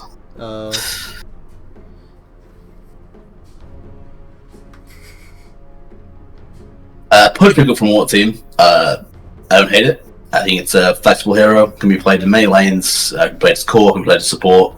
I think it's a lot better at lower Mars than it's higher. Yeah, I like it. It can theoretically be used to maybe save the sniper after he gets gone, but a little bit more awkward in that regard. Yeah. A little curious where they plan to play it. I assume P3 right now is my go-to assumption, but not 100% sure. Do you think you'd see Coop play at mid? Who's sorry? Do you think you could see Coop playing at mid? But I mean, the sniper is definitely safe unless if they're. I could see them putting it mid. I couldn't see. I couldn't imagine Coop play it. I don't think I've ever seen Coop play it. Warp Team are very much so using up all of their big time right now. Go for a lone druid pick. That is out there. I have never seen. Show us how it's done. I don't know a lot of the Warp Team players, but I didn't know any of them played lone druid. I imagine that means that we are unfortunately going to have to ask Warp Team to show us who's playing, as clearly Panda Man is playing and he's just their micro guy and he's just playing lone druid. It's very messed up for them to do this. We're gonna have to have words. It's tragic.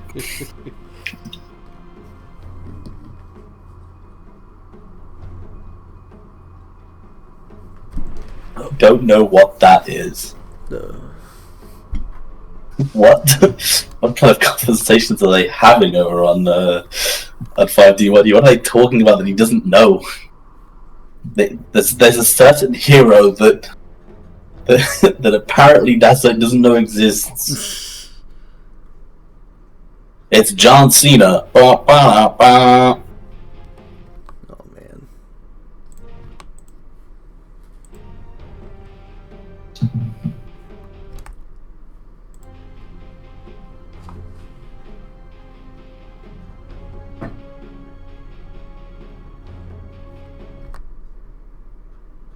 Both teams are really making use of their every second of their time quite early here. Hopefully we don't see a team random their last era. CK. Don't know how I feel about that one.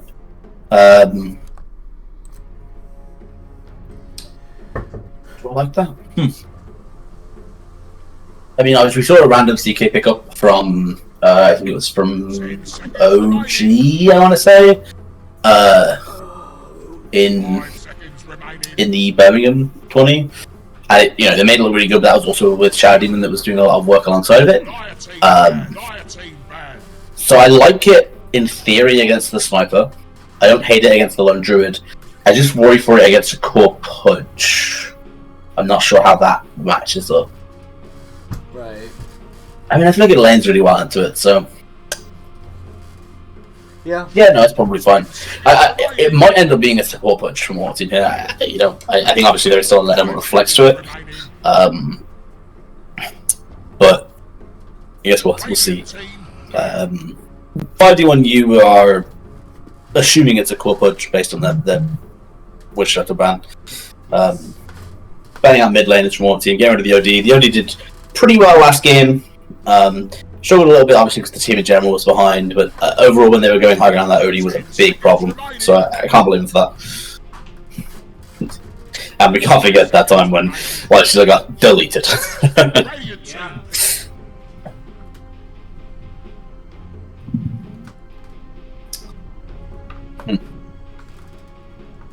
Going to the last team fighting on you, they don't have too much time to think. They see a mid, preferably one that. I mean, they do not need a mid. I am 50% sure that Shmuel will play that Conquer mid. I am. Yeah, I feel like he definitely played out a lot last time, and comfort's always important. Or no, well, they do go for the Zeus. Okay, I'm done. Or me. It's an Conquer then. Okay. It's a whole new one. It's a whole new 5D1U. They've changed. Wanting Slam in their last pick, which ends up being a tiny. I'm guessing the support. No. Oh, I think that's probably. Yeah, it's a Coop Tiny, isn't it? Yep. Yes. Is it an offlane sniper, or maybe an offlane druid? I assume sniper. No, I think it's mid. I've never seen Coop play Tiny outside of mid. He could, right? Oh, that's true. Yeah. I'm trying to who played what last time. So last game, Tiny Coop played offlane. Yes. Jawbone played safe lane, and Icy Hurting played mid lane. But if that is the case, if they're playing the same roles, that means that it is a support sniper, which maybe it is. I don't know. We'll see. Oh. Interesting switch up on 5D1U with Shmobama on the Jakiro and Dr. Spooky Bones on the Chaos Knight. Very different for them. Very different setup.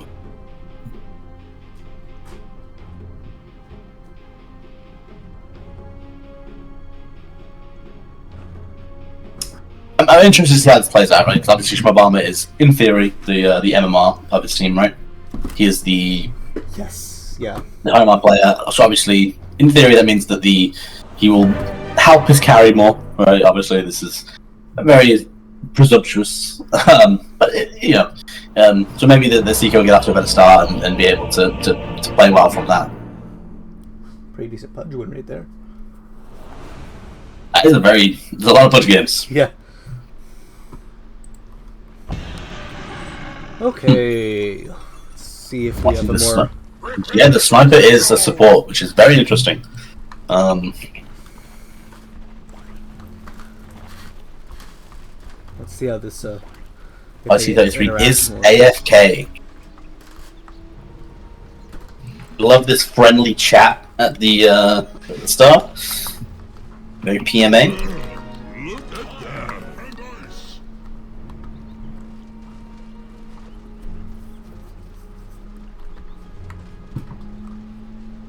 Nothing crazy going on. Both teams smoked up. I mean, 5D1U are now aggressively in the enemy jungle. interesting. I mean, both teams going aggressive. A classic of the Mage League, I think. The only team that ever ends up in a fight early is Mages, and then they end up feeding 5 deaths, and things go horribly wrong. That's a Mage's original. That. All right, CK is leading the charge down bot, or at least directing it. It looks like we are going to see a clash. Here we go. Ooh. Magic gets caught. They're on the Zeus. Obviously, he's all big damage during these early fights. Big shrapnel damage coming out. Dead CK. Dead CK. Big start.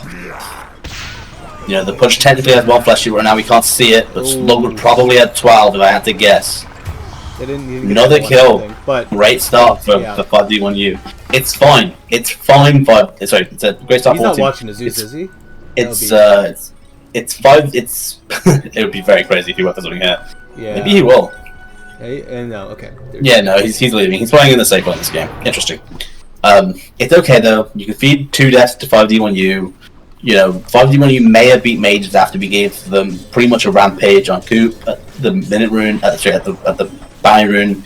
But like, we were pretty close. You know, we did great. Yeah. Let's get the last shit. So, Zeus managed to just go all of his first wave, which is pretty good against a Tiny, who normally is a bit of a prick. But I don't think he had trigger up for the first wave. I imagine he had the stun for the fight to ring. Enough to truly remember. Oh, unfortunate. I assume Tiny bringing out a stick on the career. Oh no, full ball. I guess he did get first blood, right? I know he didn't. He just got 2 assists, but still a lot of gold. Yeah, I feel like the Tiny not starting with a stick is very griefing for himself against Zeus, but because of those early kills, it's kind of working out. Yeah. At this point, Ogre's low. Just low. So's the Vengeful. They're both kind of trading. Ogre has an early bracer from all those kills. Yeah. Really helping out in the lane, all this extra gold that they will have. Really making things harder. Yeah, we've seen that before. Don't we talk about? Yesterday was. Oh no! Did something terrible happen in one of the games yesterday? Yeah, I think. Yeah.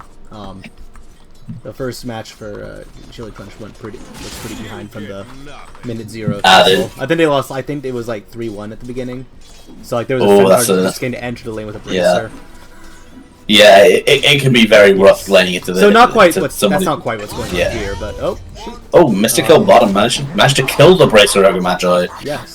There is a lot of kill threat between this Venge and this CK. Right? Double stuns, decent chunk of damage between the 2 stuns, and obviously then there's also the grab to reposition and the minus arm for the Venge. You know, they can kill. I'd argue actually I wouldn't be too surprised if at some point this Lone Druid dies. Right, like Lone Druid as a hero is very hard to die into in the mid lane. But in these side lanes, when there's multiple heroes against him, especially when you're against a hero like with a hero like Mage, like with him, he doesn't have a solid stun, right? He has Fire Blast, but without multicast, that's not much of a stun. So kind of hard for him to pull them off of the Lone Druid if they manage to get on top of him. You see, mid lane is somehow the lane that has both teams' highest last hitters right now. A lot of the noise in the side lanes. Yes. I keep bringing a turnover to that. I need to remember to do that at the start of the game. I'm the viewer that gets annoyed when it's not on there. That's just why I always have it. Yeah. I want to see it. That makes sense. I mean, it's useful. Like so it's a very much happens convenient in the way. first couple minutes, and if it doesn't, you want to know that too. Sure. Yeah. It's Set the tone. It's a nice way to vaguely know which lanes are doing pretty well without looking at kills and deaths. Mm-hmm. Crazy fight recap. The bottom lane, Mage used Ignite, doing a huge 84 damage, and it seems like Lone Druid managed to get a right click off. 0 XP swing. Very crazy.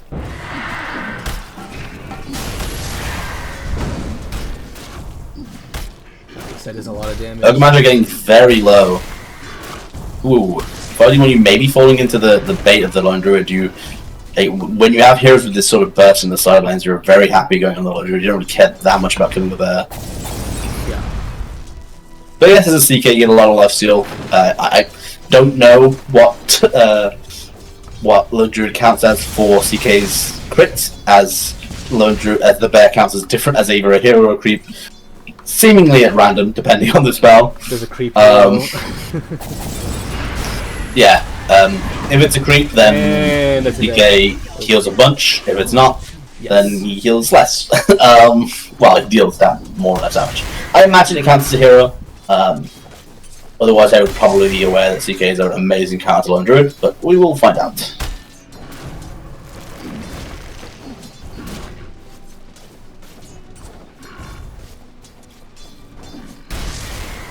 So I'm pretty low in this top lane. Push getting a little bit bullied too. Being very low. Seeing the Ogre Magi rotate a beautiful hook though under the tower. Yes, managed to secure that. Beautiful hook. Can't be too mad. I don't know. Be a little bit careful. Oh, they have stick charges. Yeah. Not enough. Yep. Alright. Well, so great. I mean, it was looking rough for them, but a beautiful rotation from the Ogre Magi, a beautiful hook from the Budge, and things go well. Yep.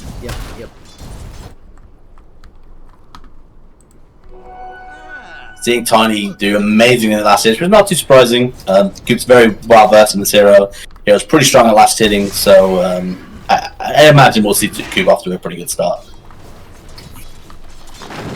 Alright. 5 ticks 10's one to support some of the secure runes. Smart. So it's a good way of playing. Cheeky headshooting on the Jakiro. A lot of threat. Unfortunately, the Zeus wasn't quite aware, so they can't quite make use of it. I mean, the Jakiro still have a lot of time left on this headshooting, so may be able to punish this. The Tiny going aggressive here. Ooh, No, not enough HP. If he had got the ult off first, the Tiny was. Oh no, the Tiny did have raindrops anyway. Yeah, and some stick charges. I don't think it would have been enough, but unfortunate. so maybe for the better. I don't know. It happens. It's unfortunate. I think maybe a little bit of communication issue between And then the Jakiro and the Zeus there. Kunkka died up top also during that. So, Yeah, it's an unfortunate death. I imagine he got hooked. From the looks of it, he probably did. Took like 1,000 damage from Pudge alone, so... Yep.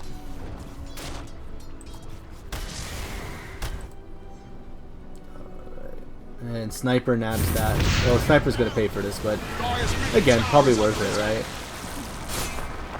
Does he get the? I mean, yeah, I think it's very worth it The to die first for one's a Wisdom okay. Rune as a support. As a support, it's worth it, right? Because not only are you like getting that XP, you're denying that XP from the enemy supports, which is a very big deal. It slows down the enemy supports level 6. That can drastically change early fights. Like, you know, it's pretty easy to imagine like a random fight happening. You know, Venge and or Jakiro having or not having ult could be a very big deal.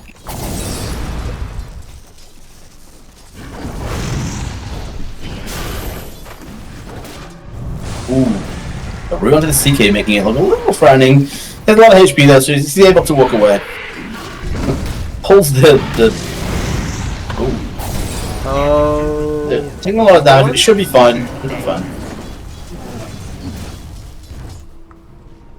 Cooper's going for that first time blink on the Tiny, planning to really make things happen. Yes.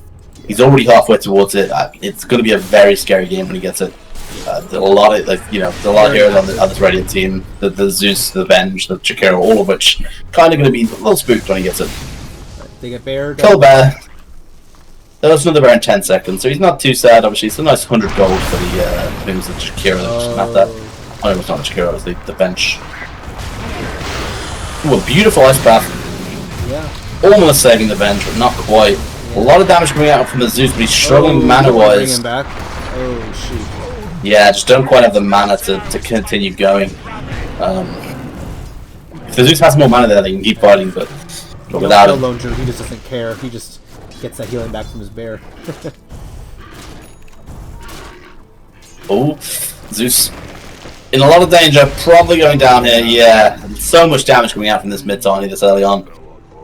Really hard to deal with as a hero like Zeus. You just can't really interact with him. And it makes this blue dagger almost scary, right? Getting these kills in the bot lane. And he only gets the kill on. Oh no, he gets the kill on with the Venge and the Zeus, and obviously get an assist on the CK. This money really adds up. Really and accelerate that. it just means this Blink's going to be online so early, and it's going to be so rough for the Zeus to be out on the map. Radiant's bottom tower is under attack. Alright, Virtual team. So maybe we're seeing a kill up the top on the push here. Zeus gets involved. No, Yeah.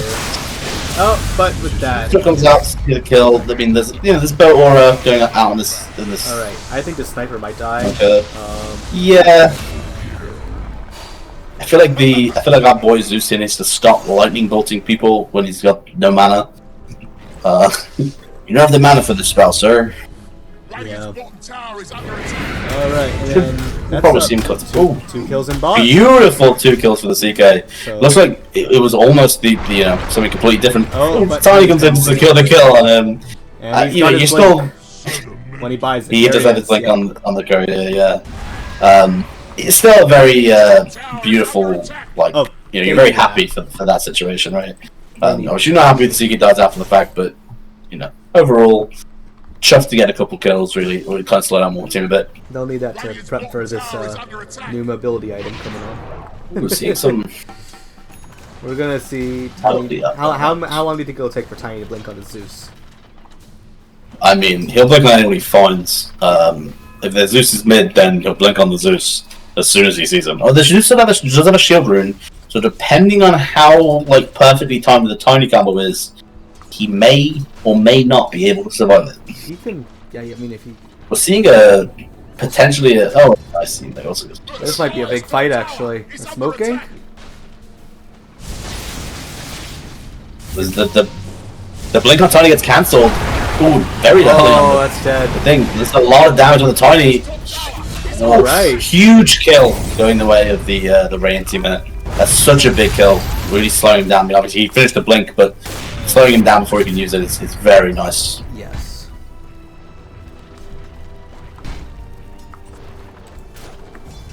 And that gives Zeus just a little bit more time to get his phylactery up. Give him maybe enough HP to survive a tiny combo and have someone help him, but it's going to be scary even with the phylactery.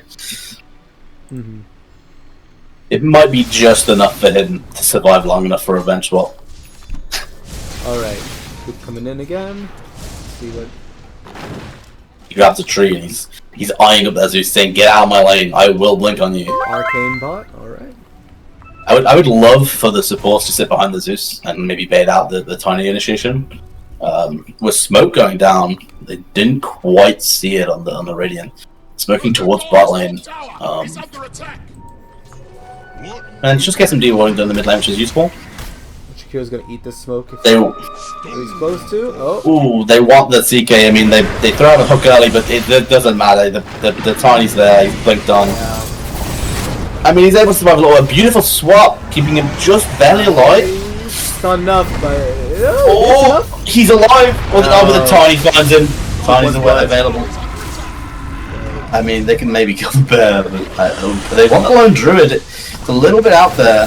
Ooh, beautiful kill on the Ogre Magi. There's still a Tiny looking to blow up the Zeus. Boat comes out, but yeah.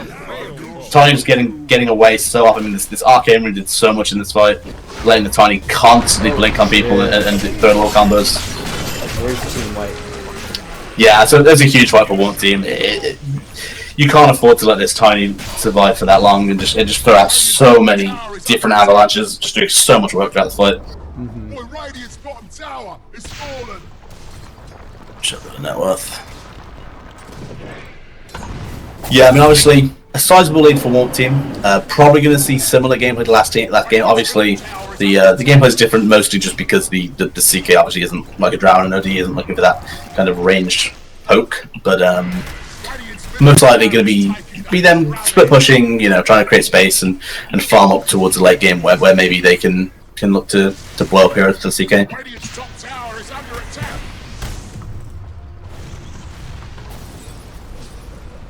CK's still working on his armlet though. Yeah. Look at matchup being very cheeky, wanting the Wisdom Rune up top. Looks like they're gonna find him. Getting interesting. Awkward, but it's okay. Yeah, it's fine. It works out. A little bit of miscommunication, Just on cooldown. but works out. Managed to save their Wisdom Rune and get a nice kill in the process. It's pretty big for them, you know, maybe a support, but when you're behind, even the support kills are worth a decent chunk, and they slow down the pressure from wanting. Though obviously wanting still looking at pressure this mid tower. Ooh, a beautiful hook onto the Zeus. Where was the vision? I think did the Zeus throw out a lightning bolt thing? Maybe he did. I thought he was holding stuff for that. Oh well. But yeah, it was great. Dang. I'm not sure. And he gets out too? It might. Oh, people in. Yeah, God, yeah. This Tiny just doing so much work. Fights. Ooh, almost the most beautiful hook. Yeah. Oh, Cooper with it. He wants it. You know he wants 2 seconds. Oh, there he is. Oh. Oh, he comes back to his team. They're gonna. No, he stole his rampage. He gives him the tip. Yeah. Oh. He's under attack. Beautiful rampage steal from Captain Ganza. Only spectators. It's for the best. You guys need a 5? What does that mean? They don't want me anymore. Okay. Oh no.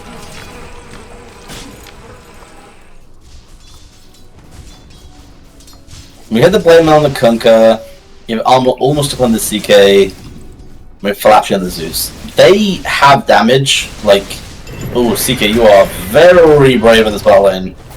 Oh, a beautiful hook. CK maybe being a little brave, kind of optimistically hoping that the Dire team weren't there behind their ally. I mean, CK's tanky, but he doesn't have the items to really be. Tower is under attack. Plus, if I hit 800 off from his axe, Dire's middle tower is under so attack. when of those illusions are in play, it just won't mean much. Dire retain, or the Tiny also retain to the top lane. Yeah, I think that the hook mid on Pudge might have been a blind hook, by the way. Like when he hooked the Zeus, it might have genuinely just been like an optimistic hook into the trees for somebody that TP'd in. Yeah, YOLO, yep. Like, and it just worked out, which if so, that's tragic. It is, it really is. Oh, maybe just a free kill on Pudge because he's just standing around with no HP. The Zeus committed to the sniper as well, they kill him too. Alright, and keeps waiting to watch. Keeps hanging out. They can't kill if they Coop chase right now very easily with all that damage. And they can if Coop doesn't stun the hero with stuns. If Coop goes in and either Venge or CK are not directly there, he will get instantly stunned and he will die. But yeah, I guess I saw the Coop is being very careful to counter initiate primarily, so it's very hard to go in for that reason. Like right then, he was waiting for them to kind of commit to the lone druid before he went in. Right. You just have his limitations. Could have filled your battle there. Dire's top tower is under attack. Ogre Magi, nice greedy support heading towards his Midas. Can't blame him, I'd do the same. What else do you do on that hero? I'd also but the only difference is I'd also be stealing my Core's farm, and pinging my Midas, being like, no, I'm only 600 gold off Midas, I need it.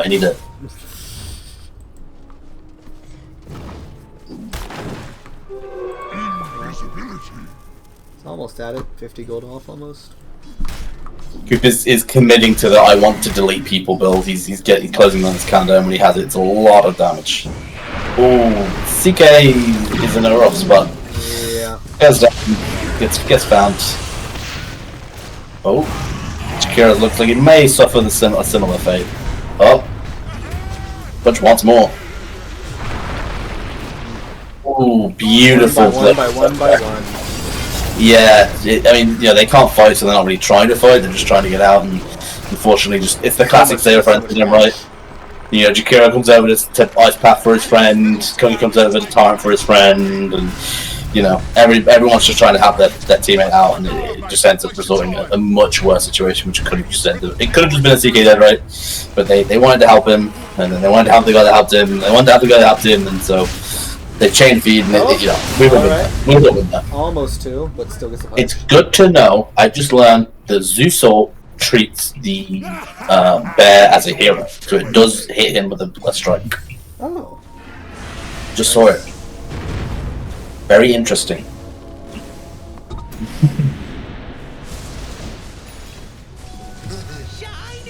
If one team do win this game, then I think that officially makes Jawbone the best lone druid player in the league, as Joe did play yesterday, I believe, and lost. So, yeah, that title will be passed over to Jawbone. Not Tyler? Tyler ever played lone druid in his life? Oh, Lone Druid, sorry, yeah. I was thinking ones for some reason. Yeah, no, that's true, yeah. Sorry. I don't know what I was thinking there. Radiant's top tower is under attack. You're going insane. You're just like everyone else for real. You all just want to talk about Tyler.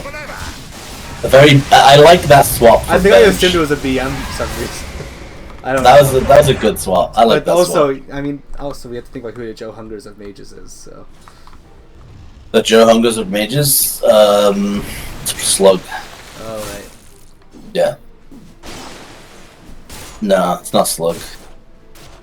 It's Hal. I don't know. They're all the same. Everyone's the same. Everyone's either me or they're not me. What's the difference?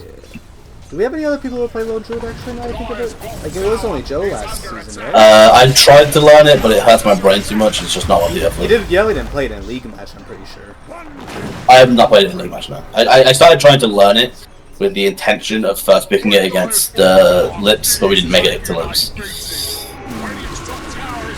I would have continued to learn it and then first picked it against Lips had we made it to them. And who knows, maybe I'll learn it again to them this season, I don't know. I'm interested in trying to learn Druid out a bit more, but I think I tried playing him a lot. It was like when it was fashionable to build Radiance on Bear. I don't know, there's so many aspects of Dota that I feel like I requires too much of my brain power at this point in time. That I don't have the brain power to micro a Bear plus a Lone Druid properly. Right. Like, it would, like, I can play it, but it reduces my MMR by, like, 2,000 to do so.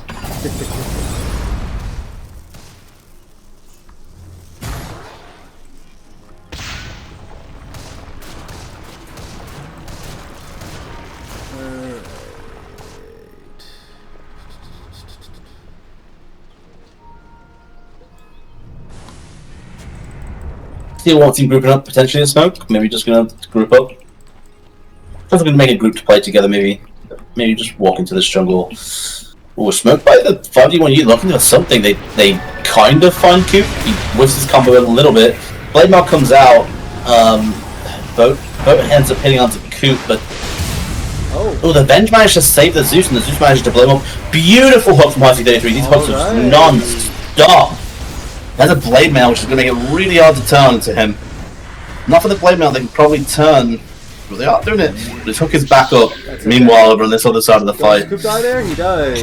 Oh, he ticked out! That's a big kill. I mean, it ends up being a huge fight in general. Just for 5D1U, they get a bunch of kills. No, they really like that. Just barely survives. He's hanging out suspiciously in the trees. I mean, he's very alone. Yeah, I can say, good idea, just get out. Go home. Don't feed. Honestly, a big fight for 5D1U. I think we just saw the net worth rate drop by 3,000 gold. So a huge swing back towards 5D1U. You know, Jakiro ended up gaining 3,000 XP somehow. No clue how that happened. I guess his burn killed the Tiny, and so he got solo experience for that. So that ends up being a huge win for him as an individual, now being one of the higher levels in the game. Well, one of the higher levels on his team, and therefore pretty well off in the game. Yes. I think we saw in that fight that the Zeus is starting to come online and starting to dish out a lot of damage. Oh, for sure. Yeah. Struggling a little bit against that Blade Man on the punch, but you know, ignoring that, they gotta be very careful, right? This Tiny doesn't have a BKB for a while. I mean, I assume they'll maybe wait for that before they try and be too out there, right? Maybe make some smoke plays, get some picks, but maybe wait for the BKB on Tiny before they commit to anything hard. Well, and let's see how this Roche goes.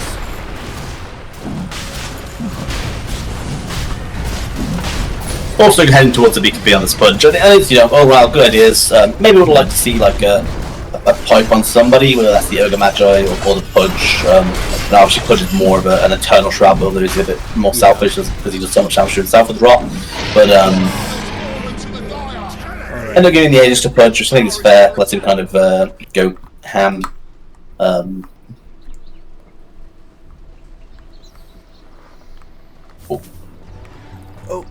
But Wondering what sort of item we'll see next on the Zeus. Obviously, he recently finished the Manta with his shard. He has the GG OP tier 2 neutral item. yeah, in conjunction with the... Yeah, it works really well for his hero, but yeah, it's good in general, but it works really well, especially on the half casters, the ones that deal spell damage and have range stroke clicks. Yeah, I'm curious if we'll see the Zeus commit to right click Zeus, or if he will just go for the casual Manta into more spellcasting items. Yeah, nothing queued up yet, as far as I can see. Yes, he's not queued up. You know, pretty much every Zeus nowadays goes for Manta. It's just a very good item. Not every game, but most games you want it for split push, especially when you're behind this. It's really nice to be able to send Zeus solutions to creep waves. You can see them doing it bottom right now. Might be timed out, but just, you know, very nice for shoving out waves without having to commit your hero.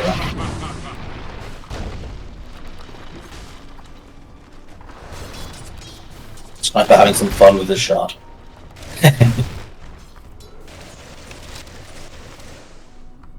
Oh no. A rage quit Again. from Captain Gonzo. Is it 15 minutes per series or per game? Per game, I believe. Alright.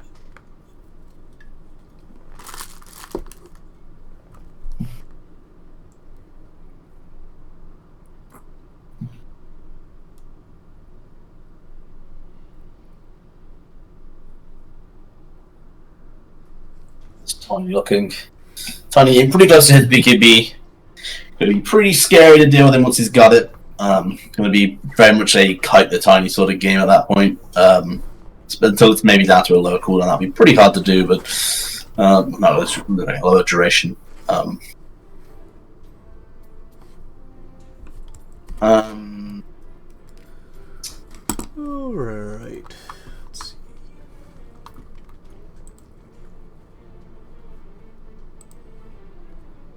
It's a while around the BKB for Pudge. Wingraph is having us at 81% for warm-up team here.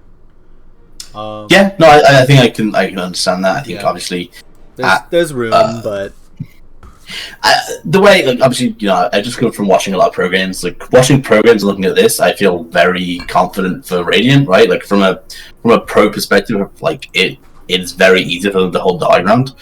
But obviously, for us mere mortals, it's very easy to make one dumb mistake in this sort of position, right? oh yeah, You know, your Zeus stands slightly too far forward and gets, you know, blown with that buyback, and suddenly you lose 2 legs of racks, right? So it does require impeccable play to perform, but I think there is very much so a game here for the 5D1U. They just need to play really well and secure their high ground.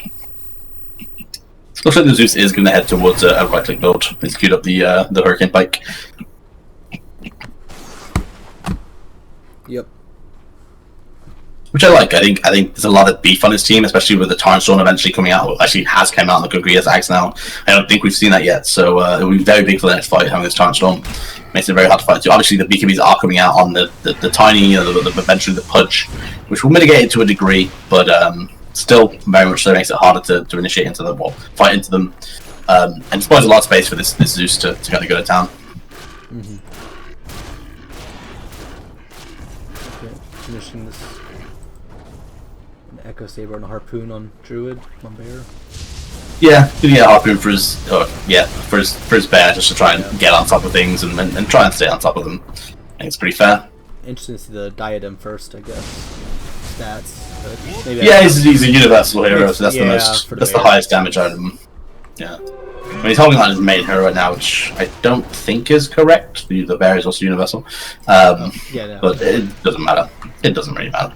There's an argument that he just wants the HP on his hero, so he's harder to burst, which I don't think is incorrect. Alright, we're gonna run into Kunkka. They find the Kunkka, you know, the X-Marks the time he wants out. No. Oh, God. Yeah, it gets blown up. It happens. Yep. These games are hard. It's all about finding farm when you can, and sometimes the farm you find isn't that safe. Pudge being very brave in this initiation. His team was showing bottom 3 seconds ago. He just gets taken. They can back up contending with that. Only really had to commit the Jakura was that long cooldown. Not even that long cooldown, to be honest with you. Not much longer than the bench swap.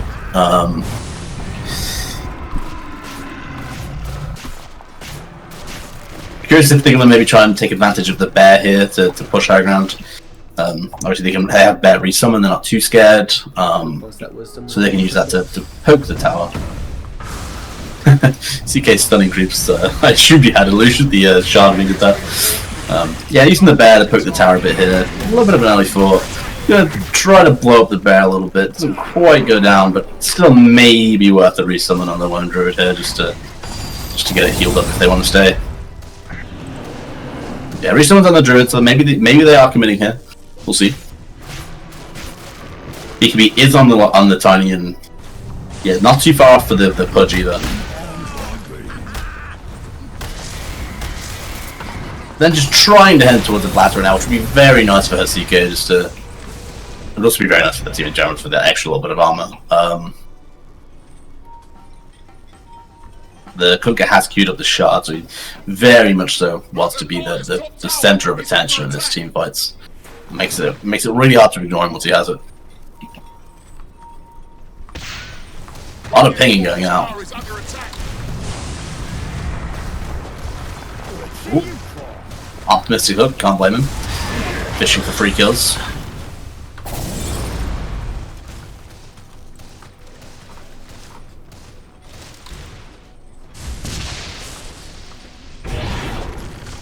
Ooh.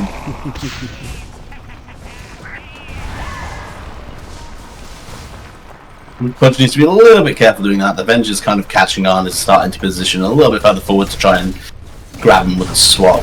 Ooh, almost hitting the hook on the Kunkka there. I think once Sniper has his ags, we're gonna see the switch land. That's true. It does give him a little bit extra. Well, makes it a little bit easier to hit them. But I don't think you can realistically react. Actually, no, you're right. The take aim the assassin doesn't have that much of a cast animation with the axe is the issue, right? Yeah, it's very visual though too, right? If they communicate, maybe they can make it work. I don't think it's quite free. Ooh, Tiny just going in, blowing up the supports along with the Kunkka. The Pudge. The Kunkka does get off his spells, which makes the fight really awkward. The Pudge is taking a lot of damage, but he's trying to take the CK down with him. But a beautiful bench block keeps the CK safe. CK's going to head back to base, get a quick heal up. Zeus just chunking the enemies here.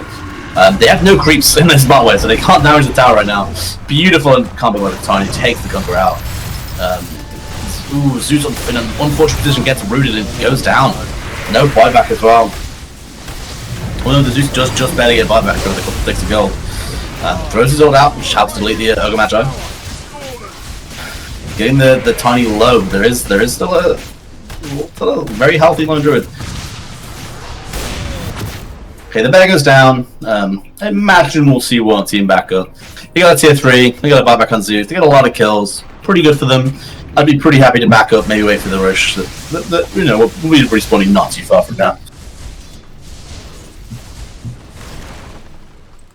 Overall, very successful high ground kind of attempt from one team. Didn't cost them much. And yeah.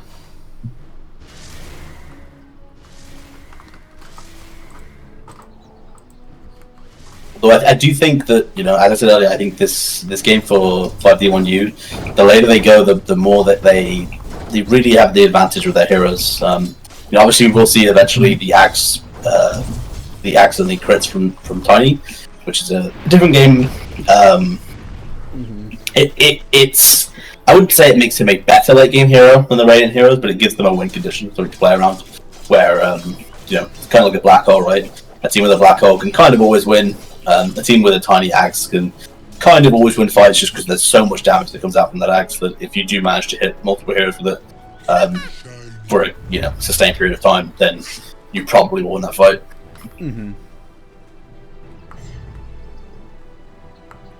But they don't have necessarily the easiest setup for it, right? I imagine at least until 5v1 you do take back control of the game, we'll probably see Coop still committing to these fights, kind of using the axe for a couple extra tree tosses for some burst. Alright, let's do a rattle filler. Was there a water park on that last? Yes, he did walk in that fight. He threw everything. He didn't have shard, and he's just gotten it, which I think will be very big for pulling the Lone Druid especially into the fights. The Lone Druid's obviously taking that his Vega charm. It just makes it that little bit harder to deal with. Okay, looks like they want their Tormentor. Oh, then. Yes! A shot on the CK would be nice. Jakira's slot shot is okay. Okay, get on the CK, that's big for them. Yeah. Helps them de-push. Oh!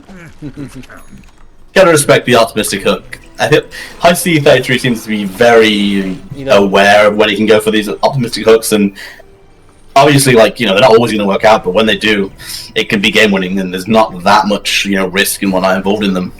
Yeah.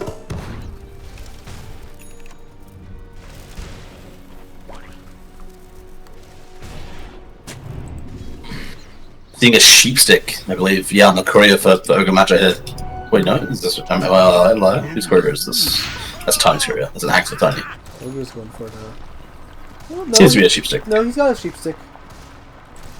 On his courier? Well, pretty much built, but... Yes, it's on his courier. There we go. Yeah. I was struggling to find his courier. I saw the other two items in there, that's how I was like... Yeah. The backpack mystic staff, because it does literally nothing for him.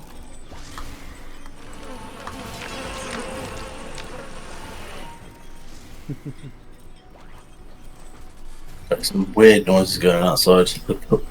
The po-po are going crazy.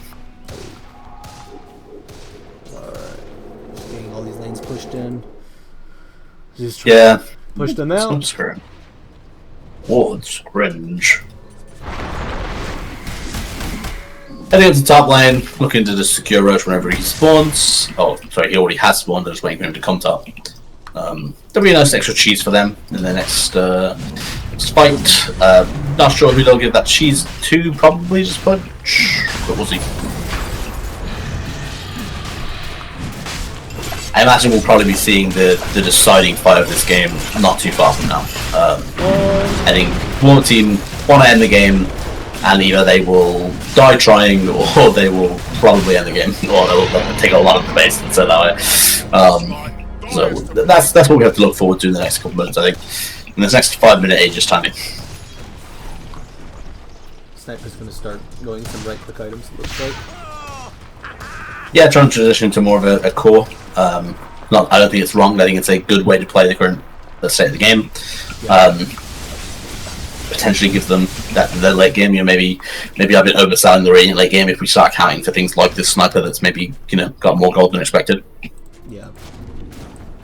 Interesting to have that paired with how greedy the ogre can be. Well, I don't know. He makes money out of nothing. So I don't know if it's I was gonna say it's the greediness is in that first 15-20 minute window when you're buying a Midas over the 4-staff, right? It doesn't take that long for the Midas to pay for itself, but obviously there's that window where you can in theory be punished for it, and obviously they didn't get punished for it. They're taking control of the game, so at this point it is strictly been a positive thing for him.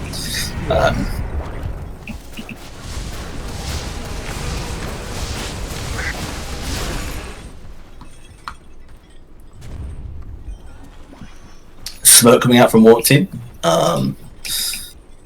We'll imagine they're just going to sit behind this Tiny as he whacks on the enemy base with the Aegis. And he's going to go for CK, or... Oh, a beautiful hook. Tiny immediately reacting to that. Throws out his ult. Got the BKB. He has buyback. Oh, I think that's very unfortunate for 5D1U. Makes this fight a lot harder. Beautiful boat. The water park, even the shard coming out. The dive being forced in, but they just have so much damage coming out from this Tiny. Just, beautiful Zeus manages to kill the kill punch, but they're going down. Kill the ogre. Revenge. Ogre was 1,000 gold or medium for that. We beat that 4 eventually, right? Yeah. Not with the 4. With the Tiny, with the Tiny Blood Druid, they do eventually beat it, yeah. Don't know if they have to all come back to this wave.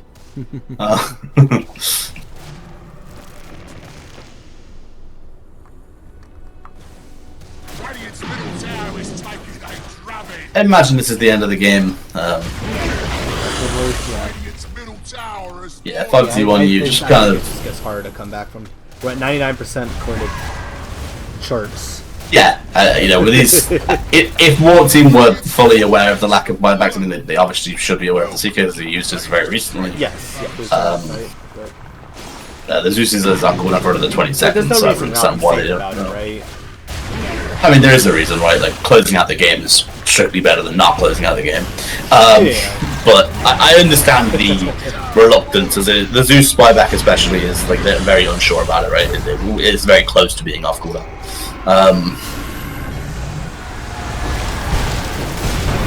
Tear down. Well, beautiful swaps, just barely saving the Conquer. Probably gonna die to that little mini combo from the Tiny. The CKO comes out, we see the Tiny bucket, they may be able to commit to this. Yeah, they get, he gets the fear off. Yeah, Pudge wants in. And they turn it right back. Hero dies from AoE. Yeah, there's just so much damage to have to try and sustain through from this dive team at this point. They can just finish him off here. Yeah, Zeus is getting some good chunk out, but the Stone Age is on that Tiny, so even if you take him down, he's gonna come back. They get the Aegis. But I think we're gonna see this Tiny close the game out here. I mean, as soon as he wants to grab this Zeus if he can. Yeah, manages to get the combo. Doesn't quite kill off the Zeus. Oh, he's throwing trees into the enemy base. He's angry. Pudge wants to fish. Oh, he finds that Kunkka. He has that wave in 1 second. Oh, it doesn't quite survive long enough to get his wave off. Could have killed off the Pudge there with the wave into the fountain. Oh god. Yeah, just a fast now. Well. Yeah, I mean at this point obviously the game's closed out. But... yeah, they're being good sports.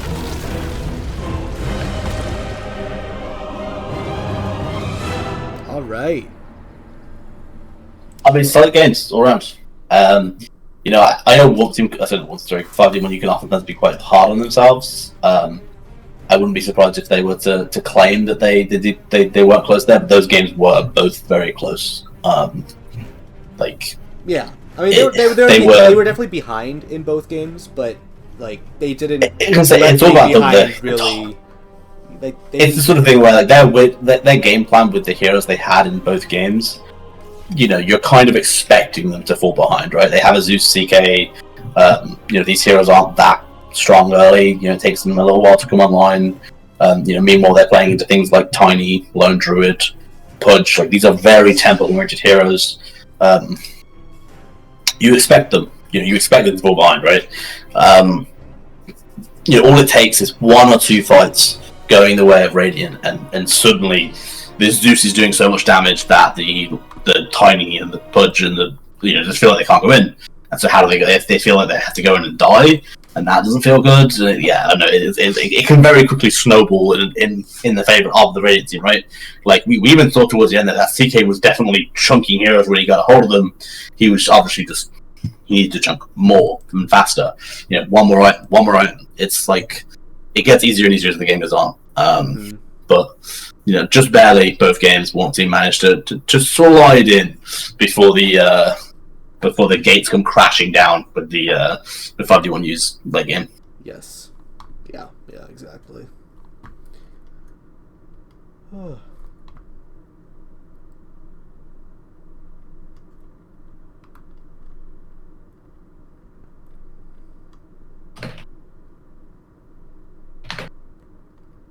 Yep.